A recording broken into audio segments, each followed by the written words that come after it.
Ladies and gentlemen, welcome to the show. It is the Nigerian Pro League Season 8. It is the rain split, and it is the finals. One of many more to come, but without further ado, this is Priest on the mic. It is showtime, and I have got the lovely Mitch joining me tonight. Mitch, how you feeling? It is the finals of the MPL. You know, you started with the playoffs. Now you're here with us in the finals.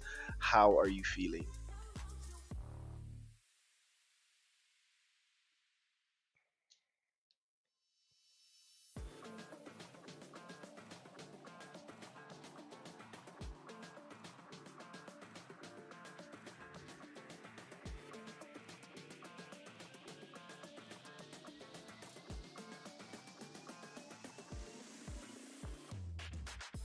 All right, excitement is off the charts, as you can hear.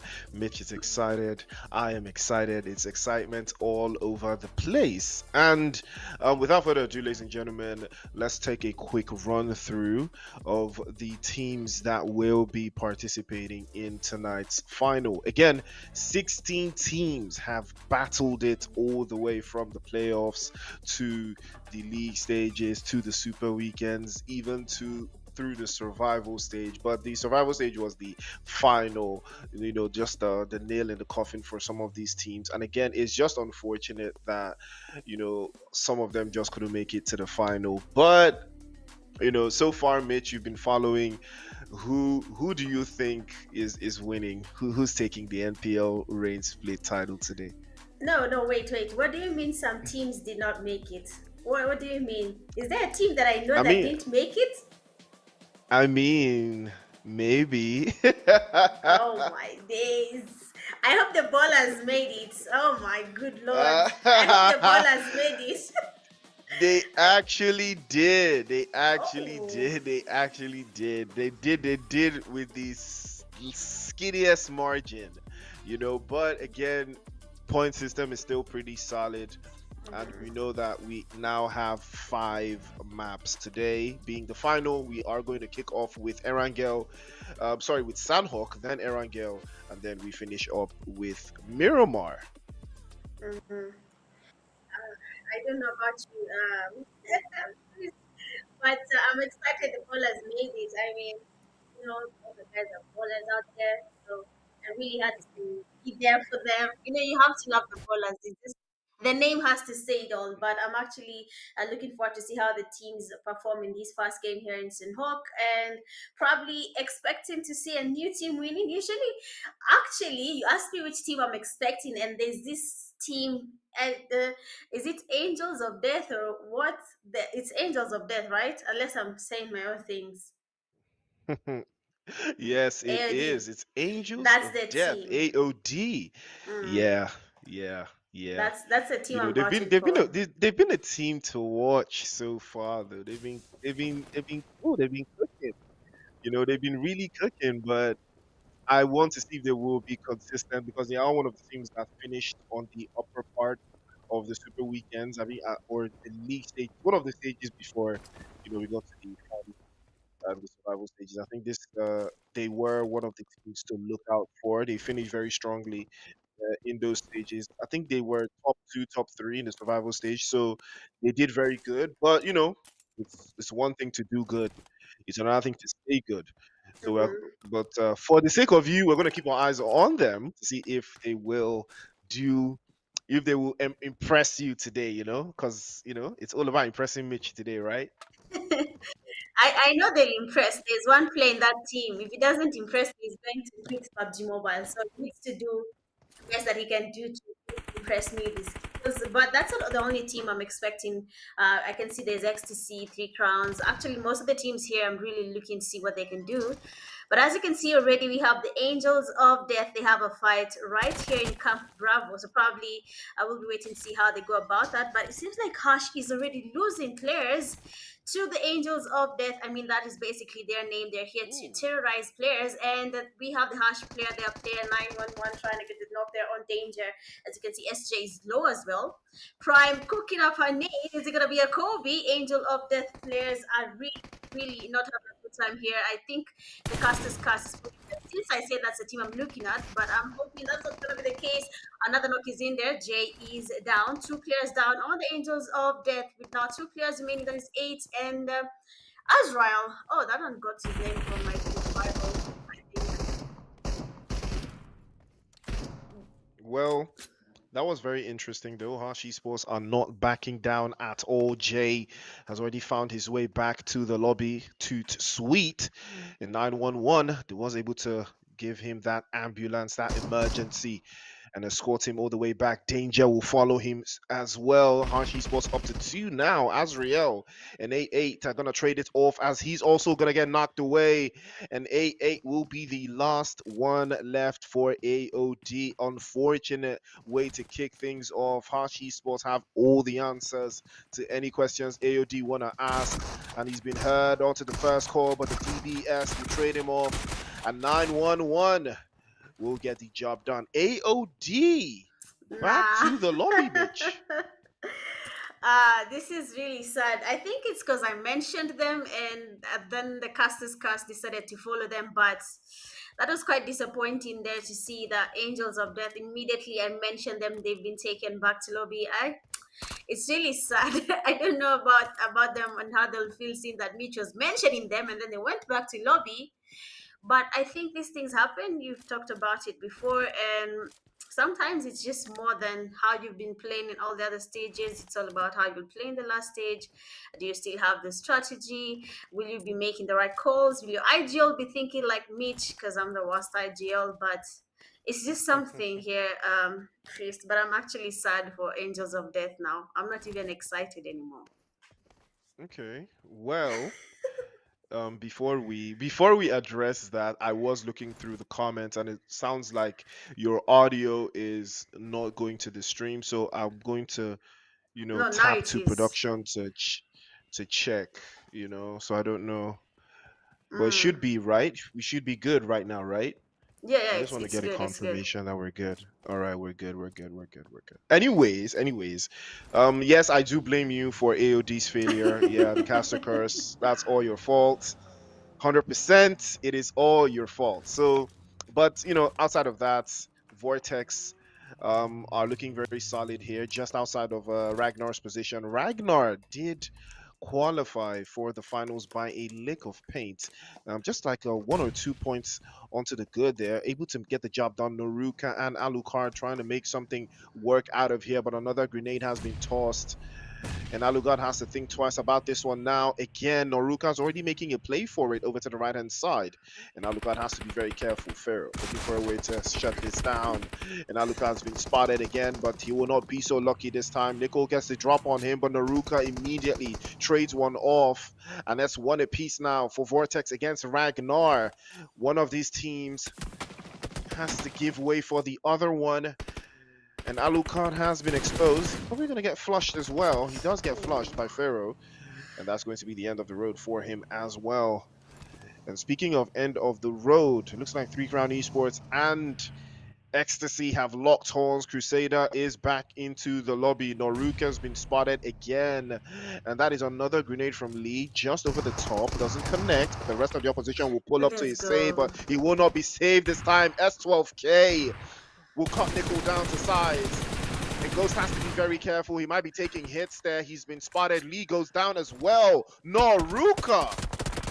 Uh, what is not happening here? Because it seems like Three Crowns Esports as well is start part in this fight here. We can see Vortex 4 a.m. I don't know how they come up with these names, but then you have Georgia. They're trying to get a revive, and Three Crowns Esports is third party in this fight. We saw them taking on the players from XTC initially, but now they're here. They want to ruin it for Vortex, even though they're actually dominating the players from Ragnar. We've seen Alucard has been taken back, so maybe three players remaining on their side. They really need to figure out: are we going to be taking this fight, or are we going to be going away from this fight? See that Three Crowns Esports is now here to ruin every chance they had of maybe surviving against the players from Vortex, and I don't think that's going to be the case because now Ragnar has decided to go away from this fight. With is not about to move. We're still in the first phase, and we basically lost the Angels of Death. It's the only team that has been taken back to lobby.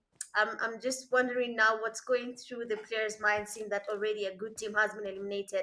But all the teams in the Nigeria Pro League are really, really good. We have to give them that. Actually, out of not even out of topic, Chris, but do you think are we going to be seeing Nigerian teams making it to Kenya with how they are playing NPL? I mean, I'm gonna be making it to Kenya. I don't know about these Nigerian guys, man. Girl, I'm trying to make it to Kenya. What are you saying? Any team that makes it to Kenya, don't worry, I'll Ah, be there. I will ah, be there. I will be there. Inshallah, I will be there. But yeah, I will be looking out for the likes of XSC, Three Crown Esports, mm, Arab T, Afro Esports, Dream Team, Foul Play, mm-hmm, Ragnar, Dark Knights, Four Portions, Neon Rising, Vortex, Luick, Club of Ballers, AOD. I'm looking out for all of them. You notice how I called everyone's name? Because mm-hmm, mm-hmm. everyone. So I'm Yeah, expecting everyone to turn up. I'm not. The PMAC is going to be very different. It's open season for everybody. yeah. So for the Western region, I do believe I'm going to see a couple of Nigerian teams in there repping the Mm-hmm, set. And I'm just excited for how it's going to come out. It's unfortunate that it's not going to be broadcasted, so we are not going to see all of it. But mm. I still have faith. I have a lot of faith, inside of this region. Mm. Oh, okay, okay. If you say so, I'm going to be vouching for your boys as well. I mean, Three Crowns and XTC and AOD. We've all seen these teams before. We've seen how much they dominate. Even now in NPL, I've seen how they've been performing. So I hope they do get to keep on the same morale throughout the PMAC, and maybe now we can meet to each other physically. That's gonna be a funny day. Anyway, looking at Neon Rising, don't even mind where I'm laughing at the Nigerians. I've met so many. I have a feeling you all look the same. But looking at the Dark Knights here, they are not even anywhere close to any fights happening around them. Abu Bakr is always a very nice player from the Dark Knights. A couple of times I've seen him saving his team. So probably he's going to be doing the same, seeing how far he is from his teammates. I'm guessing he's going to be the scapegoat in case anything happens. He's going to go far away from this fight. Why is Darkness having the same photo as an AOD player? Unless when my eyes are No, wrong. nah, your eyes are wrong. He's been signed. Darkness was Ah, signed to this team from AOD. Yeah, he was signed to this team from AOD during the transfer window. So he has left what? AOD. They weren't. Yeah, What is the transfer rumor is. window? NPL? Yeah, the Okay, MPL fine. has Finish the rumor. yeah, the MPL has a transfer window. Where players buy other players. So Darkness was Oh, bought from AOD by Dark Knights. AOD apparently they weren't paying his wages. So he left on a free transfer to Dark Knights, and Darkness are now covering his wages. So it is oh, wow. what it is. You gotta go where the money is. You gotta go where the Exactly. money is. Of course, you say exactly. That's all you know. That's all you know. Of No, course, you're gonna say exactly. even you guys are going where the money is. Why you here, priest? Why you here? Going where the money is. Everyone is going where the money is. I mean, where are my ballers though? I haven't seen my ballers Uh, yet. You said they were here. Where are they? yeah. I saw them. I think they were playing from the western side, right? Naturally, that's where I usually see them. Oh, they have like That's where I one usually see route them. they use, But or yeah, I think they're south of boot camp. They should be south of boot camp. mm-hmm. Very close to ecstasy. Mm. Hopefully they don't they don't clash into them. But it's going to be a very very long night for some of these teams if they start the first game without getting any points. But do you think that you know the first game, how you start the first game, do you think it really like matters for teams? Do you think it really matters? Like, you know, Mm. if you Mm. start very well, it doesn't mean you're gonna succeed or ooh, ooh. Oh What just wow, happened? that was a clean sweep, water sweep, tribe warriors. Yeah. Wow. That was actually really That has good. to be the quickest sweep. Yeah, that Yeah. has to be the quickest sweep. I can imagine what went through Team Luik there. Hey, cause what? That was actually really good from Tribe Warriors. Even I think they've changed their name. I haven't seen those funny names unless I wasn't focusing, but I haven't seen that. And to answer your question on does it really matter? The first game is everything. For the Angels of Death now, they're probably quite frustrated and they're going to be taking their frustration to the next game. And now they'll maybe think through their landing spots. Because why did they land there? Why did you land with a team? And why didn't you win that fight? They're going to assess the whole thing and then now come back and maybe do better in the second game. But when you look at the team that is going to win this first game, they might let their guard down. That is, I'm not saying everyone is like that, but that is something I noticed, because now when you enter the next game, they become it's like they didn't play the first game and they just relax. It's like the first game again, and they want to play the game game easy peasy. I'm not sure if that's something you've spotted as well, but for the first game, I'd say it's everything. The teams that go home early, they always get affected and they come back better. But the teams that survive longer, maybe to the chicken dinner, you'll see them coming to another chicken dinner maybe in the third, fourth game. That's when now it changes a bit. Mm. Well, I do actually agree with you on that one. That is something I've also noticed. But again, I would think maybe in the finals it's going to be a little bit more different because the prize pool is up for grabs now. So those teams know exactly what is at stake. Qualification for the grand final in Lagos, qualification to get grand final points, all of those Mm-hmm. extra things. The stakes are significantly higher right now because the next time, after this final, the next time, these Mm-hmm. players will compete will be, in a physical location. So they all have to be very, very, careful. They can't make any mistakes. Some teams here, even though they have been knocked out of the rain split, they Mm-hmm. still have some points that they've gathered, right? They still have Mm-hmm. some points that they've gathered before they got eliminated. So those points will be added to their overall points in the entirety of the NPL, starting from March, the beginning of the year when we had the Hamatan split. All of those points are Mm-hmm. still very important. Those points they get added to the points you bring here, so that gives you a general, a general consensus of how well you've done in the NPL as a whole, not just per split. So Mm-hmm. again, it's very important in the rain split, especially for teams that didn't do so great in the Amatan split, so they could be having a lot of problems. So now is the opportunity for them to capitalize. So the stakes are significantly higher, for some of those teams that are Mm-hmm. playing here right now. But look at take a look at this zone. Who do you think wins these types of zones? Do you think it's the teams that rotate into the zone early or play a little bit closer to the edge of the circle, or those ones that just love to find their way to the center of the circle? Who do you think this type of zone favors the most? The edge, the players who like playing around the I edges, just they. knew you would say that, No, man. no, I'm just, those people that like to ruin it for everyone. So if you're late, you're late. If you're early, you're early. And I'm in the middle now. I'm either at the edge or I'm not in the zone. I'm in the zone. I'm basically in the middle now. So the people that do the late rotations and stay at the edges, those are the players that tend to do really well. But I mean, some people are good, Priest. Some people are really good. They can defend a compound from the beginning till the end of the game and not lose even a single player. Those players are just too good. But we have the Three Crowns Esports and Neon Rising. Neon Babe, they're trying to cook up a nade. One of their teammates is already down. That is Wizard. He's not really getting cooked because Beekeeper is there getting the revive. Luckily for them, the Mole is not really getting any damage on them. But we have a 3C player. A Chinese guy does get COVID. Bye, baby.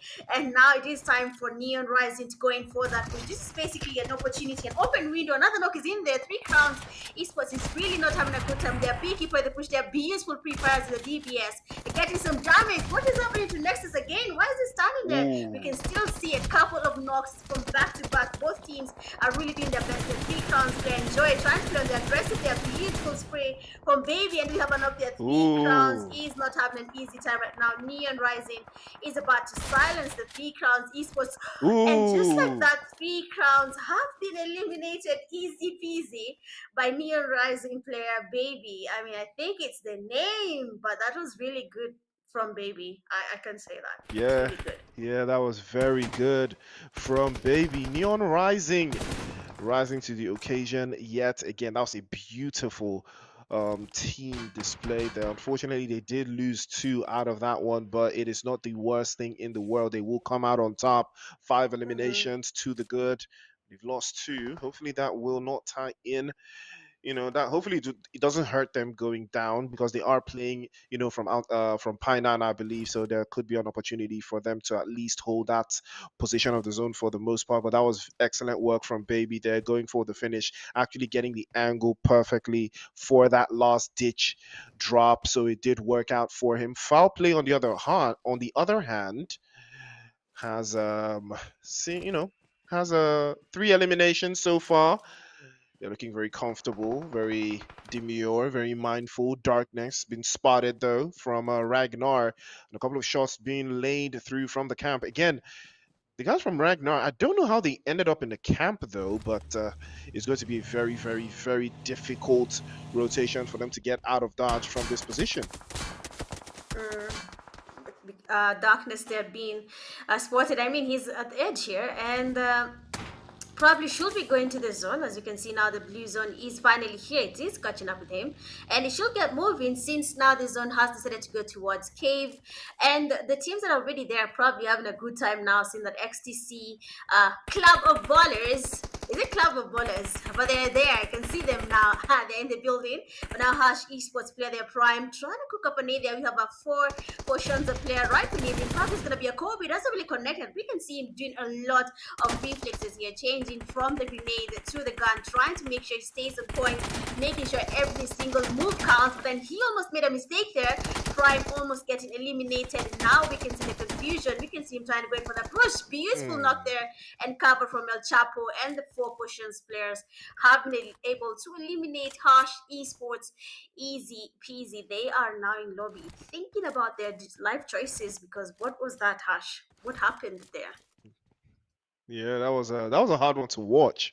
They get caught out on rotation again, trying to play from the hillside, but unfortunately for them, they didn't prioritize the play zone, and that is what cost them that Yeah. movement, going forward. But Ragnar getting forced out into the open, there's going to look like a very, very difficult rotation for them to make through as well. Four portions trying to hold it down. Foul play also trying to do the exact same thing, but they've run into the guys from Afro Esports. Swash with the first drop as well. Afro Esports trying to hold this down. Foul play will crash into the party and crash into them as well. Afro Esports will be eliminated. Foul play GG's. with the extra drops on them, and Foul play have catapulted themselves to 5 eliminations now.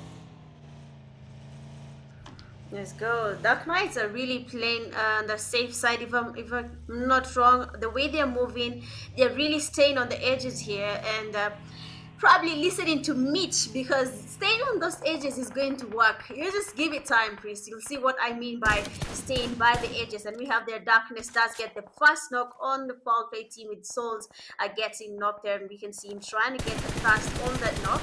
The players right now are really, really exposed. They do not have that much cover. The buildings are no longer in the safe zone. They need to start making their rotations. If they do not, and they don't stay in the right compounds, they're probably going to be seeing teams getting eliminated by the zone. Just like you've said there, the team didn't really prioritize the zone, and that did cost them. The same thing might happen to Dark Knights here. They are getting the space here. Beautiful, perfect spray from Dark Trap. Does get a knock, but is it really worth it to be playing outside the zone, trying to confirm your knock, and the zone is actually moving? I don't think that should be the case.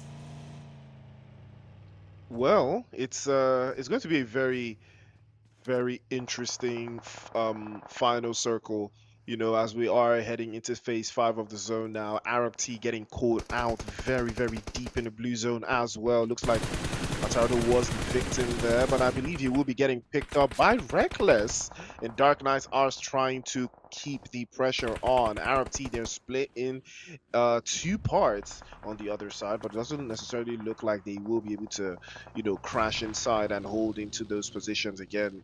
But Dark Knights looking very good. They are making very solid rotations. Looks like Darkness is making the advance, and he is taking the initiative, trying to close, Arab T down. But Top C from Tribe Warriors is still very much in the mix here. So they have to be very careful. They have to make the right choices here. They do not necessarily have the open spacing, and I saw that Top C gets the drop on them, and that will be trouble right now. They cannot afford to lose Darkness. Dark Knights could be in trouble here. Yes, sir. And for darkness, the revive should probably happen before the zone starts closing in. They have at least one team on the right and the other on the left there. So probably that will be the worst place to be in, seeing that the zone is about to close in. Teams are now trying to force their way into the safe zone. They want to be amongst the safest team in this last zone fight. And if they do not make it, the only way they can do it is just get as many eliminations and then give everything else to PUBG. But for now, we have the Dark Knights getting nades towards the players from Arab. Is it Arab team? I'm not wrong. But then we have the push there happening. A lot of free fires from Darkness, the DBS, the beautiful knock. The Dark Solo trying to go for that mission with teammates. Oh, And just like that, they have been oh, eliminated. Easy peasy. Arab T esports player. I mean, you have to be good at the S12K to use it. There is no other option. absolutely not. Four portions getting caught out in the blue zone. El Chapo unfortunately goes down, but Arab T wasting the guys from Dark Knights and showing absolutely no mercy. But now there is a lot of ground to cover as they will go out to the play zone as well, fighting by the south. And it did cost them in the objective in the final third. Ecstasy still very much in the mix. Four portions, Neon Rising and Tribe Warriors, the last four teams alive here. And out of these four teams, no single team has four players up. What does that tell you, Mitch? It's about skills now. This is all about teamwork and your skills. There's nothing else you can do. At this point, you don't have numbers. You have to be so good. Your synergy has to be perfect. If I'm going for that push, what are you doing? Are you looking at me throwing grenades, or are you on the alert? You're ready to help me if anything happens. So for all these four teams right now, it's going to be basically a matter of their skills. What synergy do they have? Are the last three players remaining from each team, or two players? What can we do as our duo remaining from our team? But now we see four portions clear. Ragioso has to make it to the zone now. It is moving. The only team that is in the safe zone is actually one team is in the safe zone. No, two teams actually in the safe zone. XTC is making a really nice rotation there on the northern side. They're actually coming quite well, and they might be surprising the Tribe Warriors. Fast man sitting there from XTC Trader does get a knock on aim, but taking him all the way back to lobby. He does spot Ragioso and takes him back to lobby as well. And now it is going to be a matter of just not wait, what? He was eliminated, right? Oh yeah, it's actually a glitch. I thought he didn't get to get elimination, but XTC players now, three teams remaining: Neon Rising, XTC, and Tribe Warriors up east. Which team are you voting for now? It is that time of the match now. See Traitor with a beautiful hit, but Aima and the other side is trying to Amar on the other side trying to close this down. That's a beautiful shot. DBS will crack through. Bego has been knocked away though. Ecstasy fighting on all four fronts and trying to hold on. Amar again 1 HP, but he's been dropped by Top C. What a beautiful grenade. Traitor's there on the Let's left go. hand side, and Wow. unfortunately Top Such again. Tribe Warriors Let's go. unstoppable. An opportunity again denied. Grenades flying, but they can't seem to get the angles right. Neon Rising on the front foot. Baby's grenade over the top side. Topsy goes down. No Beekeeper will way. follow suit from MVP. Tribe Warriors trying to hold this down. Another grenade. Baby has to be careful. That grenade Kobe. could launch perfectly. Too far out, doesn't connect. 24 MVP. He's probably going to try again. Neon Rising, Tribe Warriors going for it. Steez for Steez. Or for DBS again, another grenade, and he's trying to shut the door down. Beekeeper's been Kobe. spotted. Probably going to get confirmed, but he's going to try over the right hand side. Again, he's going to try it through, and no! 24 MVP. Tribe Warriors will clutch. Chicken dinner yet again unstoppable. Exactly. I mean, that last fight was beautiful. Tribe Warriors has done a really good job there. They're really improving. The last time I checked, they were just playing like Mitch. But now, that game, my good lord, whoever taught people how to use DBSs and S12Ks probably did the best thing in the PUBG Mobile esports scene, because Tribe Warriors basically put their faith on the DBS. Not even the grenades are not even connecting that much. They were just getting some damage, but that DBS I mean, if you can master the shotgun, the DBS, the S12K, then you're probably going to be having a really good time. But like I said, there's always something about NPL. The excitement is real. The players really know what they're doing, how they're making their rotations is just amazing. But then looking at the winner chicken dinner team starts for Tribe Warriors, we have Touch Me Dead, one elimination at damage of 73, TBW Surgery with eliminations damage 82, Tribe Warrior Top C, 5 eliminations and a damage of 759, and then Tribe Warrior 24 MVP, 6 eliminations and a damage of 825. That was basically expected. I mean, MVP is basically MVP. The way he's handling the DBS when he knows how to go about the grenades, what to do, top C as well, using the DBS to do his thing. I mean, Tribe Warriors need to, teach us how to go about this DBS, because that is the reason they have that chicken dinner. 60 eliminations from this match, 62 knockouts, a total healing of 5,000, and 76, 10 grenade eliminations, 28 assists, and 0 vehicle eliminations. I mean, it is Sanhok. I don't think we were expecting any vehicle eliminations from the players that much, but it was a really good match. We saw all this action happening. It is expected to see all the total knockouts as well as the total healings just from that game. Grenade eliminations, we have watched it live. Team Louis can tell a story about it, about they were wiped without even us noticing what was happening just because of throwables. So, yeah, that was expected. Um, Head to head, we have Tribe Warriors and Neon Rising. Head to head, Tribe Warriors with 1,739, Neon Rising a damage of 1,684. Total knocks at 8 for both teams, 12 eliminations for Tribe Warriors and 7 eliminations for Neon Rising. A survival time of 26 minutes and 2 seconds for Tribe Warriors and Neon Rising with 26 minutes survival time. Total points for the Tribe Warriors at 22 and for Neon Rising total points at 13. I'm guessing the only difference, the main difference was the eliminations. And the MVP for the first match of the night, it is none other than Neon Rising player Baby. 5 eliminations, a damage of 1,064, 0 assists, survival time of 26 minutes, 5 knocks, and a heal of 131. It was basically expected with how he actually also understands how to use the DPS. Honestly, the fight against Three Crowns was amazing, and I believe he deserved that MVP, even though we thought it was going to be MVP getting the MVP. I've said that MVP so much till I feel I'm saying it a lot. The top players, as the first place, we have Neon Rising player Baby, 5 eliminations, a damage of 1,064. Second, we have Tribe Warrior player MVP, 6 eliminations, a damage of 825.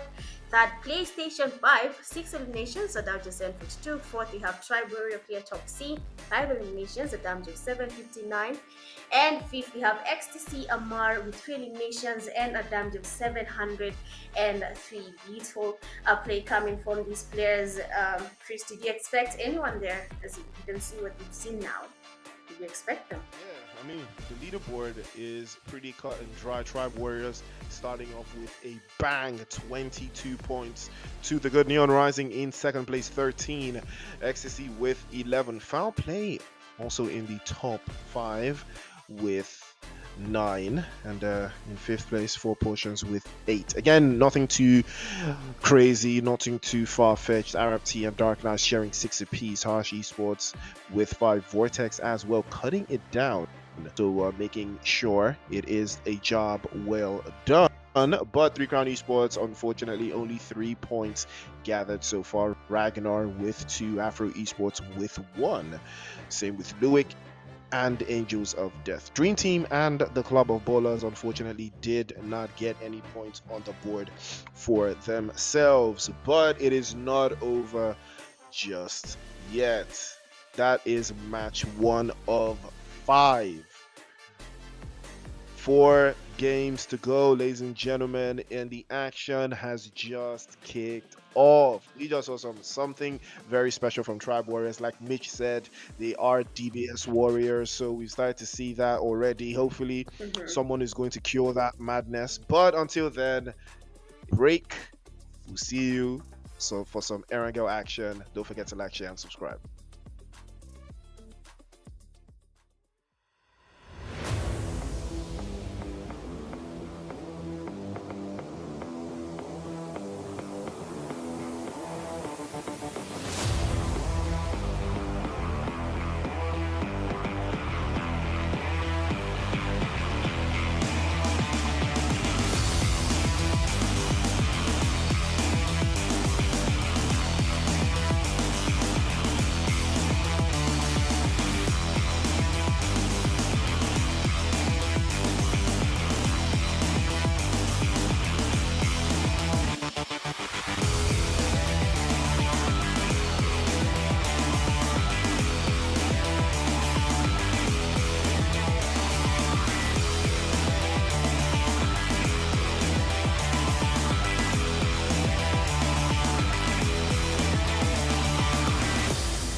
All right, welcome back, guys, to the second game of the night. Pardon my co-cast. Oh, it's this side.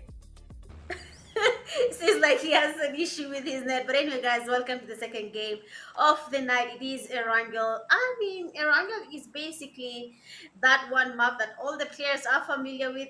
They can tell you every single building in Erangel, but still not get a chicken dinner. This time round, I'm not going to be picking any team favorites just to make sure I don't get any team eliminated because of my Custer's cars. But looking at the flight path, it is coming from Zarki all the way to military base. It is basically leaning towards the western side of Erangel. So I'm kind of excited to actually see where the players are going to land. Seeing that this is a very tricky flight path, you don't even know where the safe zone will be. PUBG could decide the safe zone is in Milta Power out of nowhere. So we'll be waiting to see how that goes for the teams and where they'll be landing.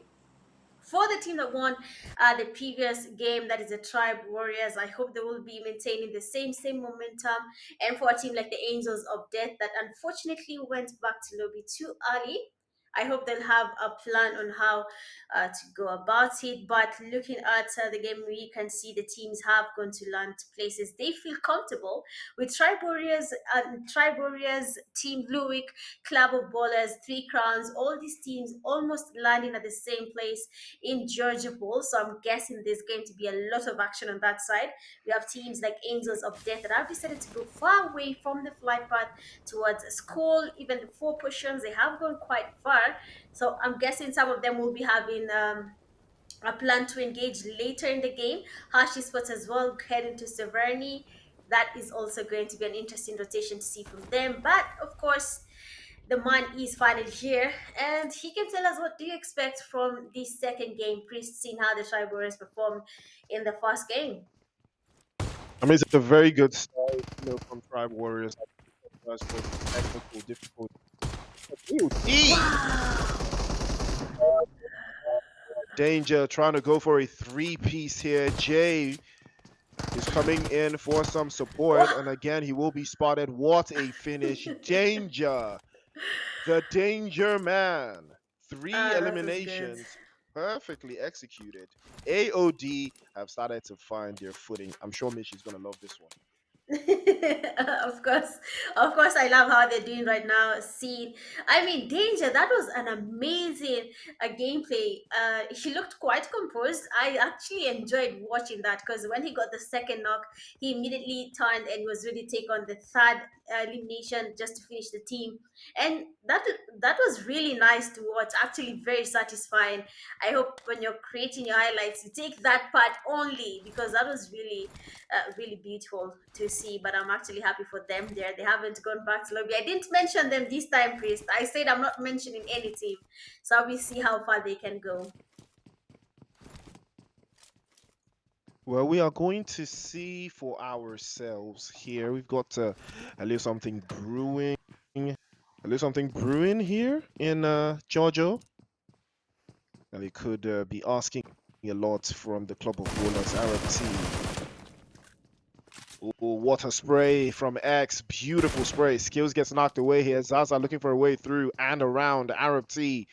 And they might be running helter skelter here. COB have them stretched thin. In Prague is going to be pulling up. It looks like Arab T have a lot of ground to cover, and I believe Skills has been isolated here. They can't pick him up, and that is the danger of the split on drop. And now COB circling like sharks in the ocean and looking for that opening here, trying to deal with Arab team. Not sure they are where it's them, but they are going to think about it. If they can get the drop on them out of that position, this could be something special. Yes, sir. RT Esports. There we have Rodo. Looking to see what he can do.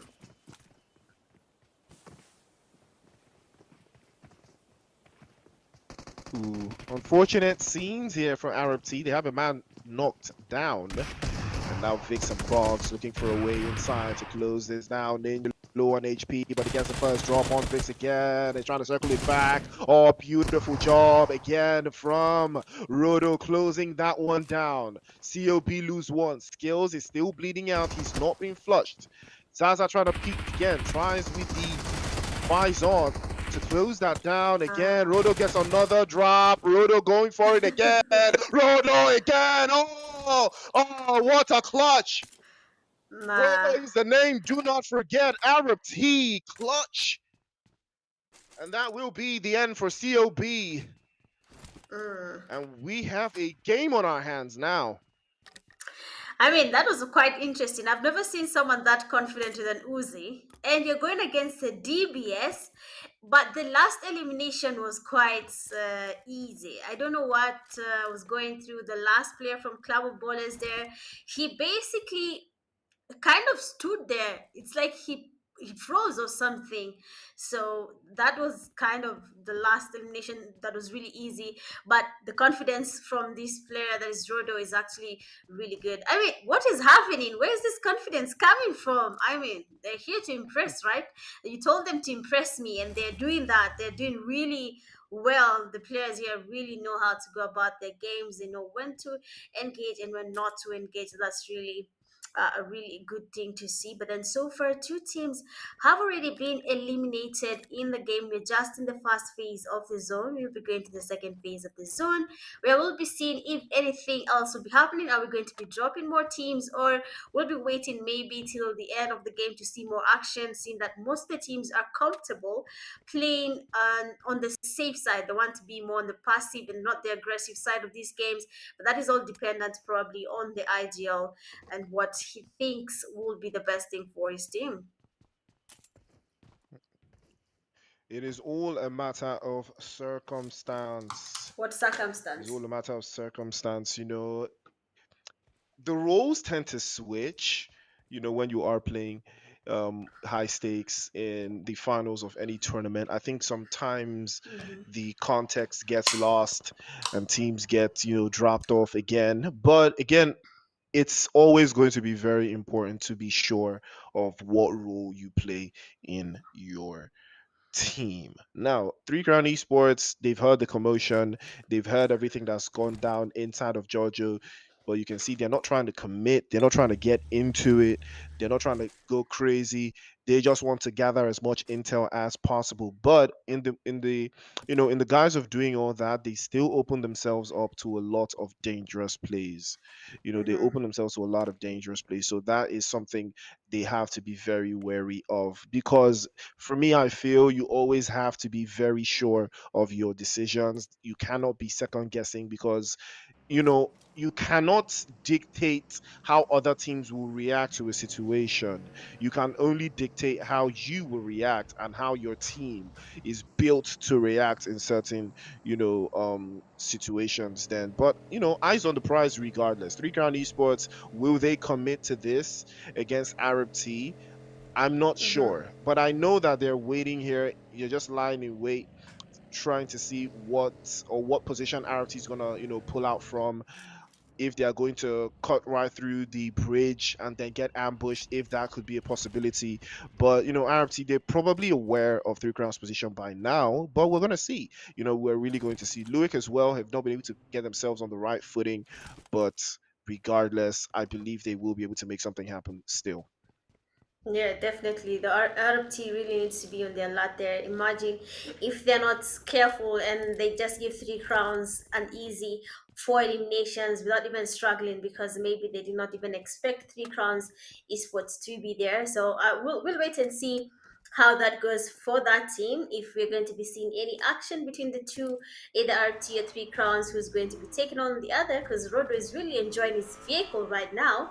So probably they need to be really, really careful, because it's easy to spot a vehicle more than a character moving around. So they need to be really on their alert side here. Foul play, leaving Pochinki. They have Tim Luik right in front of them. We might also see a fight here, depending on what foul play sees happening. If they spot the Team Luik players moving around in the compounds, or they see the vehicles, then maybe we can have a fight there. But like I said, I've noticed that these teams do not want to be on the aggressive side at all, unless the fight is with them or comes to them. They will not be taking any fights. They'd rather wait and play it safe, because like you said, there is a finals on the line, and it's offline, right? Am I invited? Oh, you're definitely invited. Don't worry about Priest it. You're definitely invited. You're 1080? Am definitely I invited. am Don't I worry. invited? You're Nah. definitely invited. You're You want definitely to come to invited. Kenya, but I can't go to Nigeria. That's crazy, guys. No, That's no, I didn't. illegal. What? It's No, you're illegal. invited. You are Where invited, are you waiting 100%. for that day on the finale, and then there's an email out of nowhere? You're invited, so I should teleport. No, no, no, of course. It's in September, so your invite and everything. Don't worry, I'll take care of it. Believe I'll take care of everything. You know. Uh, 1080, I'm talking to you, not priest. He's not listening. He's just saying his own words there, but it will be nice, I mean, to see the players in action live. It's a really nice thing, for the Nigerians, that they have you guys and they can get to experience. What's the prize pool again for the finals? Well, it's 2 million Nigerian naira. Wow! Hey, when you say 2 million, hey, that sounds Of like course, a that's what lot. you like hearing. Million, million. That's what you like hearing. Million, million. The millions make sense. They speak louder than words, normal words. So yeah, I hope they're working towards that. Honestly. Well, we're going to see for ourselves. But Three Crown Esports did manage to cut that one out, and Arab T have been cut down to three now. And Three Crown Esports have the numbers advantage. Can they utilize? They're just looking for a way around there, but there's a lot of pressure and not a lot of utilities to see them through this. Tardo as well, trying to keep this on. The sprays continue as well. Ooh, and Uh, that is the danger of all the positions being laxed out. And Ninja goes down. Doesn't look like he will be getting picked up. Enjoy had the drop on him all the way from the distance. But RT, if it would in an ideal world, they should be able to push up to this hillside and take the 2v2 against Three Crown Esports, knowing that they are in a split. But again, it's just one of those things. you always got to have a plan. And looks like Three Crown, they have a plan, and now they have decided to pull up here. But let's not forget, Rudo is in the mix, and he is very dangerous. He is very capable here, and we're about to see how capable he is. Reckless with a grenade in hand, getting charged up. Nexus hasn't made a move close enough just yet, but the warning grenade from Reckless has been tossed out. So they do careful at open space again, and that is exactly what they were waiting on. And he didn't know while that spray was going on, that would have been a perfect opportunity for Rodo to close that down, but it doesn't look like much is going to yield there. Again, packs into the corner as Let's well, go. tries to lock it in, decides to shut the door. Rodo, can he get what at least one player knocked away? Enjoy gets himself knocked away under the pressure there, but immediately shut down by Quilla. As Quilla also gets knocked away. Three Crown Esports, this would be the worst thing to ever happen if another team was just Mm-hmm. lurking around. True. That's actually true. The nades were coming there back to back, getting the teammates as well as the opponent's team. But then that was really nice. They're beautiful nades from the team that did actually get the last player, that was Rodo.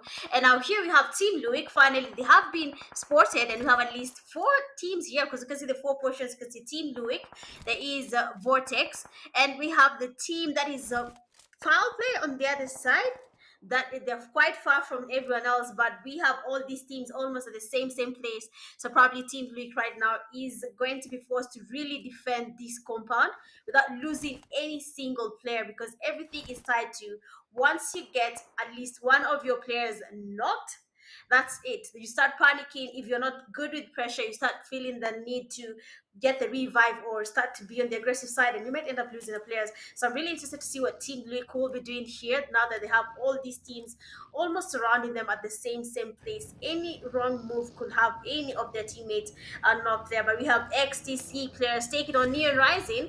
One of the players, Beekeeper, is down. Crusader goes in for that push. That guy is down, and now two players remain, Baby and Wizard.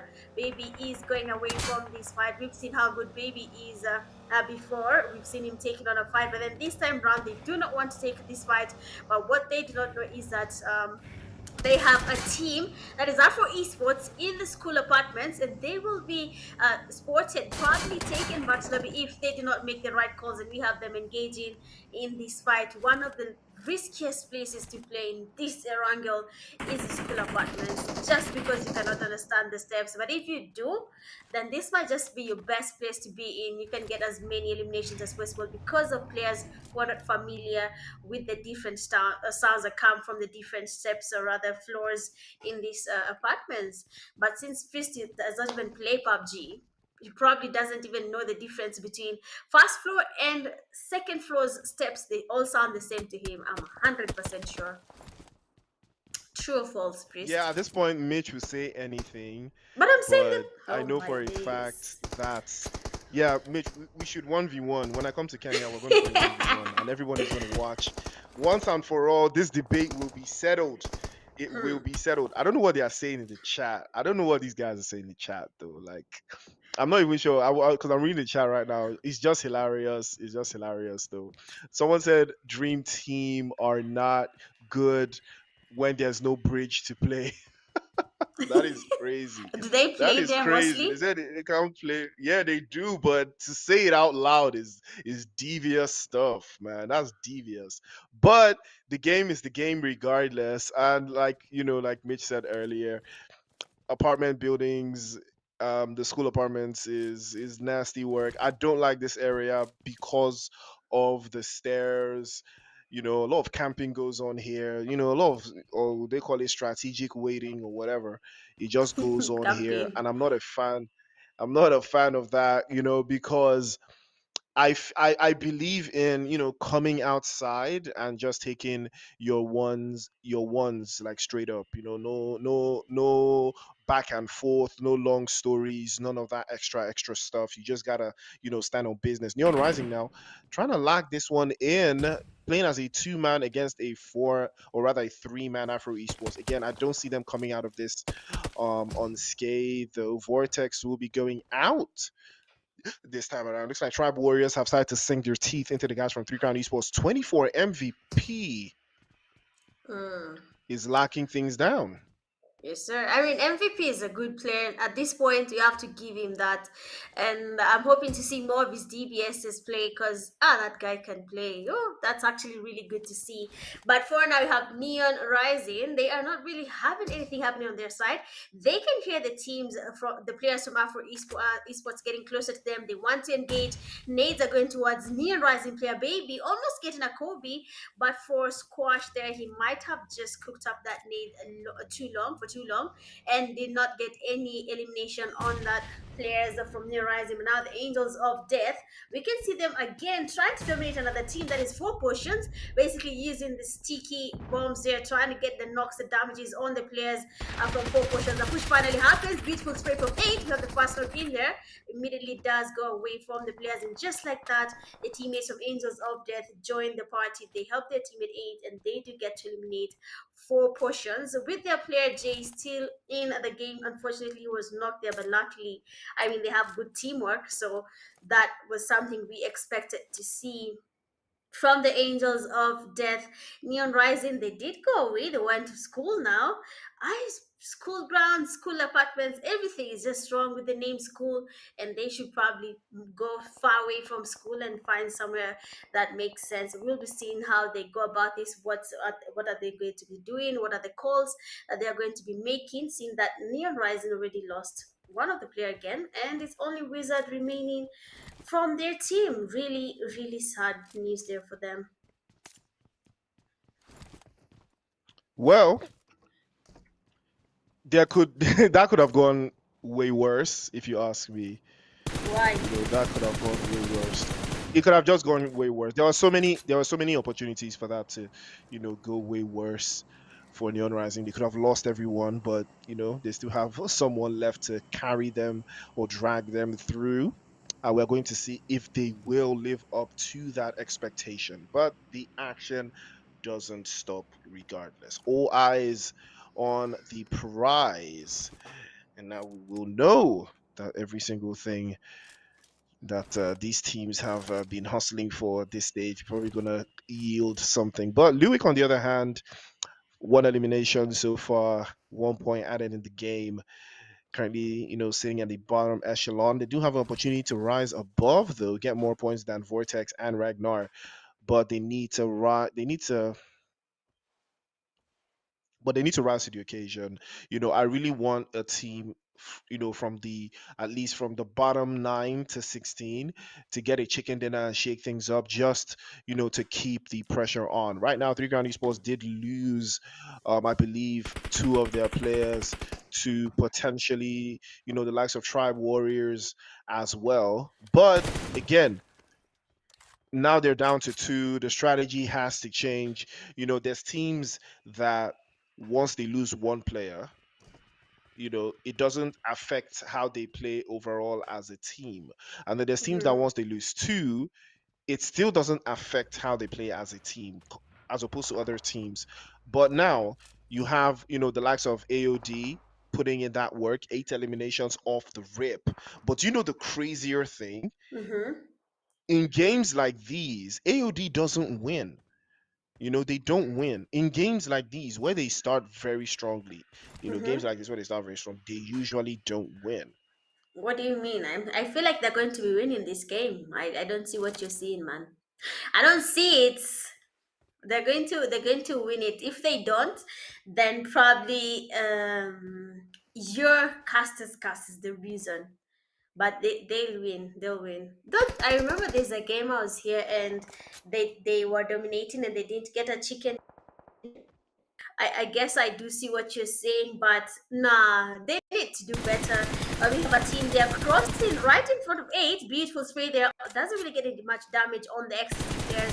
I mean, this is a fight everyone needs to see. Ecstasy versus the Angels of Death is going to be amazing to see between the two teams who is basically not the king of Nigeria, but better than the others, seeing that both teams really have an image to keep.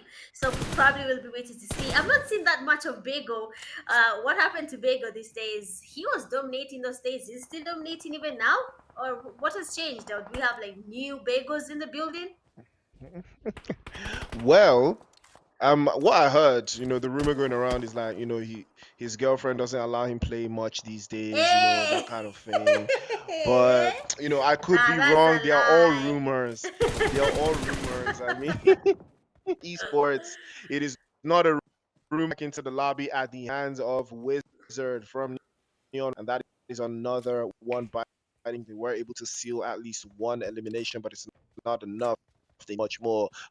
Five zone, nine teams, 27 are the players. Afro Esports have SWAT, the last man, I believe, for them inside the central part of the zone uncontested. Take a look at the play zone as well with Dream Team in the south and the guys from Lewick just coming in from the southwest. Three Crown Esports a little bit from that western side, trying to hold it down as well. AOD playing from Sunken City in a 2-2 split, and XTC have decided to run into that building and are trying to take the hit now. Azrael, first drop, second Let's drop, go. third drop. Oh my word! Nah.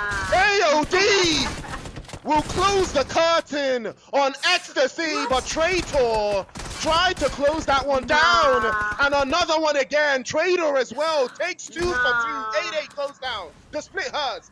Traitor. Oh my word. Traitor said Oh not my today. days. Absolutely not today. Amar 1 HP and the rest of the opposition trying to hold it down. Molotov has been tossed through. The No pressure way. continues. Traitor finally stopped off, and that will be the end of the road for him. And unfortunately, Ecstasy will go out, but not without a fight for the ages.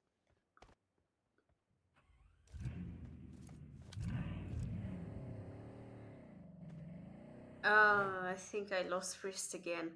But looking at the game now, that was actually very entertaining to watch. The Angels of Death and XTC. That was basically a fight we needed to see. I called it. That one fight you cannot evade. You need to watch it from the beginning till the end, and we saw it in 4K. And now the foul play players, that is with souls, can see a team right in front of them. You can see they have quite a split here from the team. The genders are cheer, really not a good thing. I mean, the numbers matter, but now it's not looking the same anymore. They have only 3 players in their team. They really need to figure out how they're going to be surviving this. The dream team players, they are not in the safe zone anymore. With foul play, they are stopping their chances of making it to the safe zone. With Soul, they're sporting a dream team player trying to get the pre-fires happening, trying to get anything on his side, but then the dream team player there does get good damage on foul player. That is really, really amazing to see. I mean, your sprays really need to make sense at this point. Are you going to be getting any thrusts? Are you going to be getting any knocks? Because without them, then you're probably wasting your ammo. Seeing the game is about to come to an end, you need every single ammo to count. Every single shot needs to count. Otherwise, you will be losing a lot of utilities throughout the game. With now the zone about to closing and the sixth phase of the zone, the teams now can feel the pressure. 6 teams remaining in this game. Team Luik getting third party by foul play. They have 3 Crowns Esports here on their left side as well. They have a lot of teams looking at them. The smokes are coming to play, but for how long will these smokes stay up before they are finally exposed and they are going to be forced to take on a fight? Dream Team finally making it to the safe zone. We can see Storm there and his teammates Sard. They are holding the bridge. They really need to be careful though. Foul play and Angels of Death are the only players surviving with the zone. A beautiful knock that the push finally happened. The DBS and the S12 Ks are in. You're gone with the knocks there. Again, we can hear the DBS from Peter, and just like that, another team has been eliminated. The DBS is the S12 Ks. Your skill matters when you're using this gun. It's not for everyone. Some of us pure potatoes. Afro Esports trying to get the Kobe's on foul play. Plays on right now, feeling it as well. The nades coming from with souls that they're gonna be getting in Kobe's. Afro Esports player SWAT there is quite damaged with souls. They're trying to pick up another nade, almost looking for a Kobe there, but they need to get moving. The zone is closing in. 5 teams remaining. Now this is where it gets a bit heavier for all the teams. Angel of Death player J, they have no cover. They have no place to hide anymore. Foul play holding the highest square right now. Everything is screaming foul play from the every single angle in this game. 4 teams remaining. Dream Team, 3 Crowns, foul play, and Angels of Death. Priest, what's happening? Ooh. It's getting hot. It's getting scorching. 3 Crown Esports do have Quilla in the mix there. Danger from AOD has been spotted there. There's a big chance he might be getting dropped off. He does get dropped by Quilla. Foul play now, utilizing the angles that they have managed to lock down. Dream Team on the eastern side trying to close this down, and they have spotted Quilla. Another grenade to follow through from Play with Souls again. Foul play looking very comfortable here. Another grenade over the top. Will it connect? It doesn't. Tries again. S12 Kane has for Souls. Quilla tries to lead around the Let's outside, but that go. will be a wrap, Nah.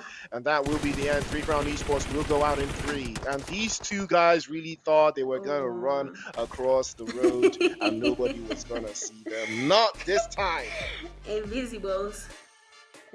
Yeah, exactly. Not this time. I mean, that wouldn't even have worked. No, even though they had, even if they had smokes, that would have been impossible. Seeing that foul play had the high ground, they had every single card on their side. They had the zone. They had the best location because they had the visuals of all the teams that were remaining. So that did make sense to expect that foul play was going to get us a chicken, a dinner for the second game of the night. Well played, full foul play, a beautiful strategy from the IGL as well as the players following the team's structure, and that did give them a chicken dinner even though they joined as a trio. I think they proved me wrong. Numbers do not matter anymore. We have PlayStation there with 3 eliminations, a damage of 273. PlayStation 0, 2 eliminations and a damage of 658. And then Play with Souls, 3 eliminations and a damage of 529. Basic winner chicken dinner for foul play. The numbers did not matter. They just had the patience. They held the ground. They did not get any casualties throughout the last zone fights. All the players stayed exactly where they needed to be. They got the knocks they needed. They got the eliminations they needed. They got everything they needed, and that did give them a chicken dinner. Right now, everyone should just say the numbers do not matter. Yes, there is power in numbers, but for foul play, it is a matter of strategy and thinking. A match summary for the second match of the night. We have 57 eliminations, 55 knockouts, total healings of 5,932, 3 grenade eliminations, 35 assists, and at least 1 vehicle elimination. Of course, this is Erangel, but the vehicle eliminations should really be more. Now we have only 1. Usually we have a lot of people preferring to move around with vehicles, but we saw how the map was, the rotations. It was quite hard to use a vehicle at random because it went open field and everyone was just able to see. So getting knocked would have been easy for all these teams. Even in terms of eliminations and knockouts, they are less compared to Sanhok, where we had 60 eliminations and 62 knockouts. That was really high coming from Sanhok, and actually very interesting that that game also had more grenade eliminations compared to Erangel, since Erangel people decided to play close to each other. They did not use in a lot of troubles. Basically what happened is that most of the players preferred to go on the close combat with the opponent's teams. I am not sure about foul play though. I am not sure even. Wait, Priest, Angels of Death did not go back to lobby early. Oh, I said they yeah. wouldn't win. Is that I said they wouldn't no, win. they would have won. They got third, okay? Would have, really would have. They would have won. I thought they were not going to win. First things first is I saw their position. I saw the area they were trying to make it into the zone with. They played from Sunken City, played in a 2-2 split. I knew that was going to hurt them because of how close XCC was, to their position. But Danger was the man, the MVP for a reason. He was able to turn things around. But Trader and PlayStation 0 or sharing in the spoils. Also play with Souls and Peter from Dream Team. Dream Team finally starting to, trying to lock in. They're trying to put some points on the board, trying to look very confident, adding a little bit of something here and there, adding a little bit more spice. And now that will be the job done. 18 points for foul play. Angels of Death with 17 in the cut as well. And then you have a Dream Team with 12, Afro Esports with 7. Again, now this is a very balanced game, very balanced finish. 18, 17 points, 13, 12. Nobody's running away with anything here. Afro Esports with 7, Ecstasy with 5, and Arab T with 4. Tribe Warriors also sharing 4 points. Luik and Neon Rising with 3, and uh, 4 portions also sharing 2 with Neon Rising, Dark Knights, and Harsh Sports 1 point apiece. Ragnar, Vortex, and the Club of Ballers. No points secured in this game, but it's not over just yet. Overall, your MVPs, PlayStation 5 is on the front foot with 24 MVP. Chasing right behind him, Danger is also there with 8 eliminations. Trader is also in the mix with 6 eliminations, and Baby, still over 1,000 in damage, does have 5 eliminations. And then overall leaderboard, what does it tell us? We are going to see what it says. Right now, Foul Play is in front. They are leading the charge. AOD in third. Tribe Warriors have been dismantled into second place. Ecstasy also in there in fourth. But Three Crown Esports also with 16 points. Neon Rising with 15. And Dream Team have also added 12 points to the roster. 4 portions with 10 shared with Arab T, Afro Esports with 8, Dark Knights with 7, Harsh with 6, Luik with 4. Also the same with Vortex, Ragnar with 2, and COB. Oh, my guys are not ballers right now.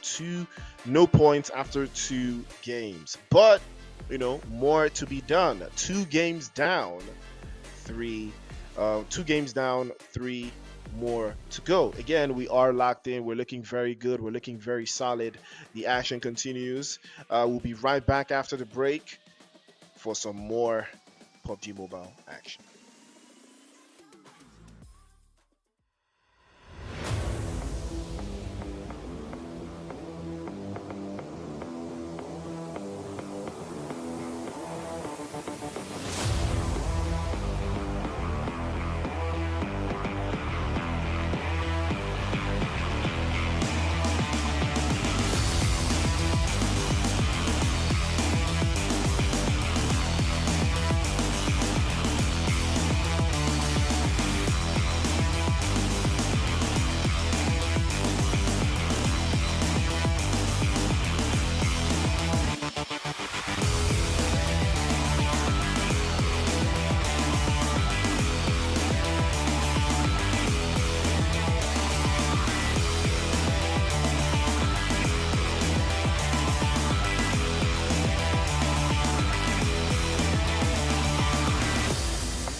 Well, ladies and gentlemen, welcome back to the show. And I do love to see a smile on Mitch's face. That means we're having fun.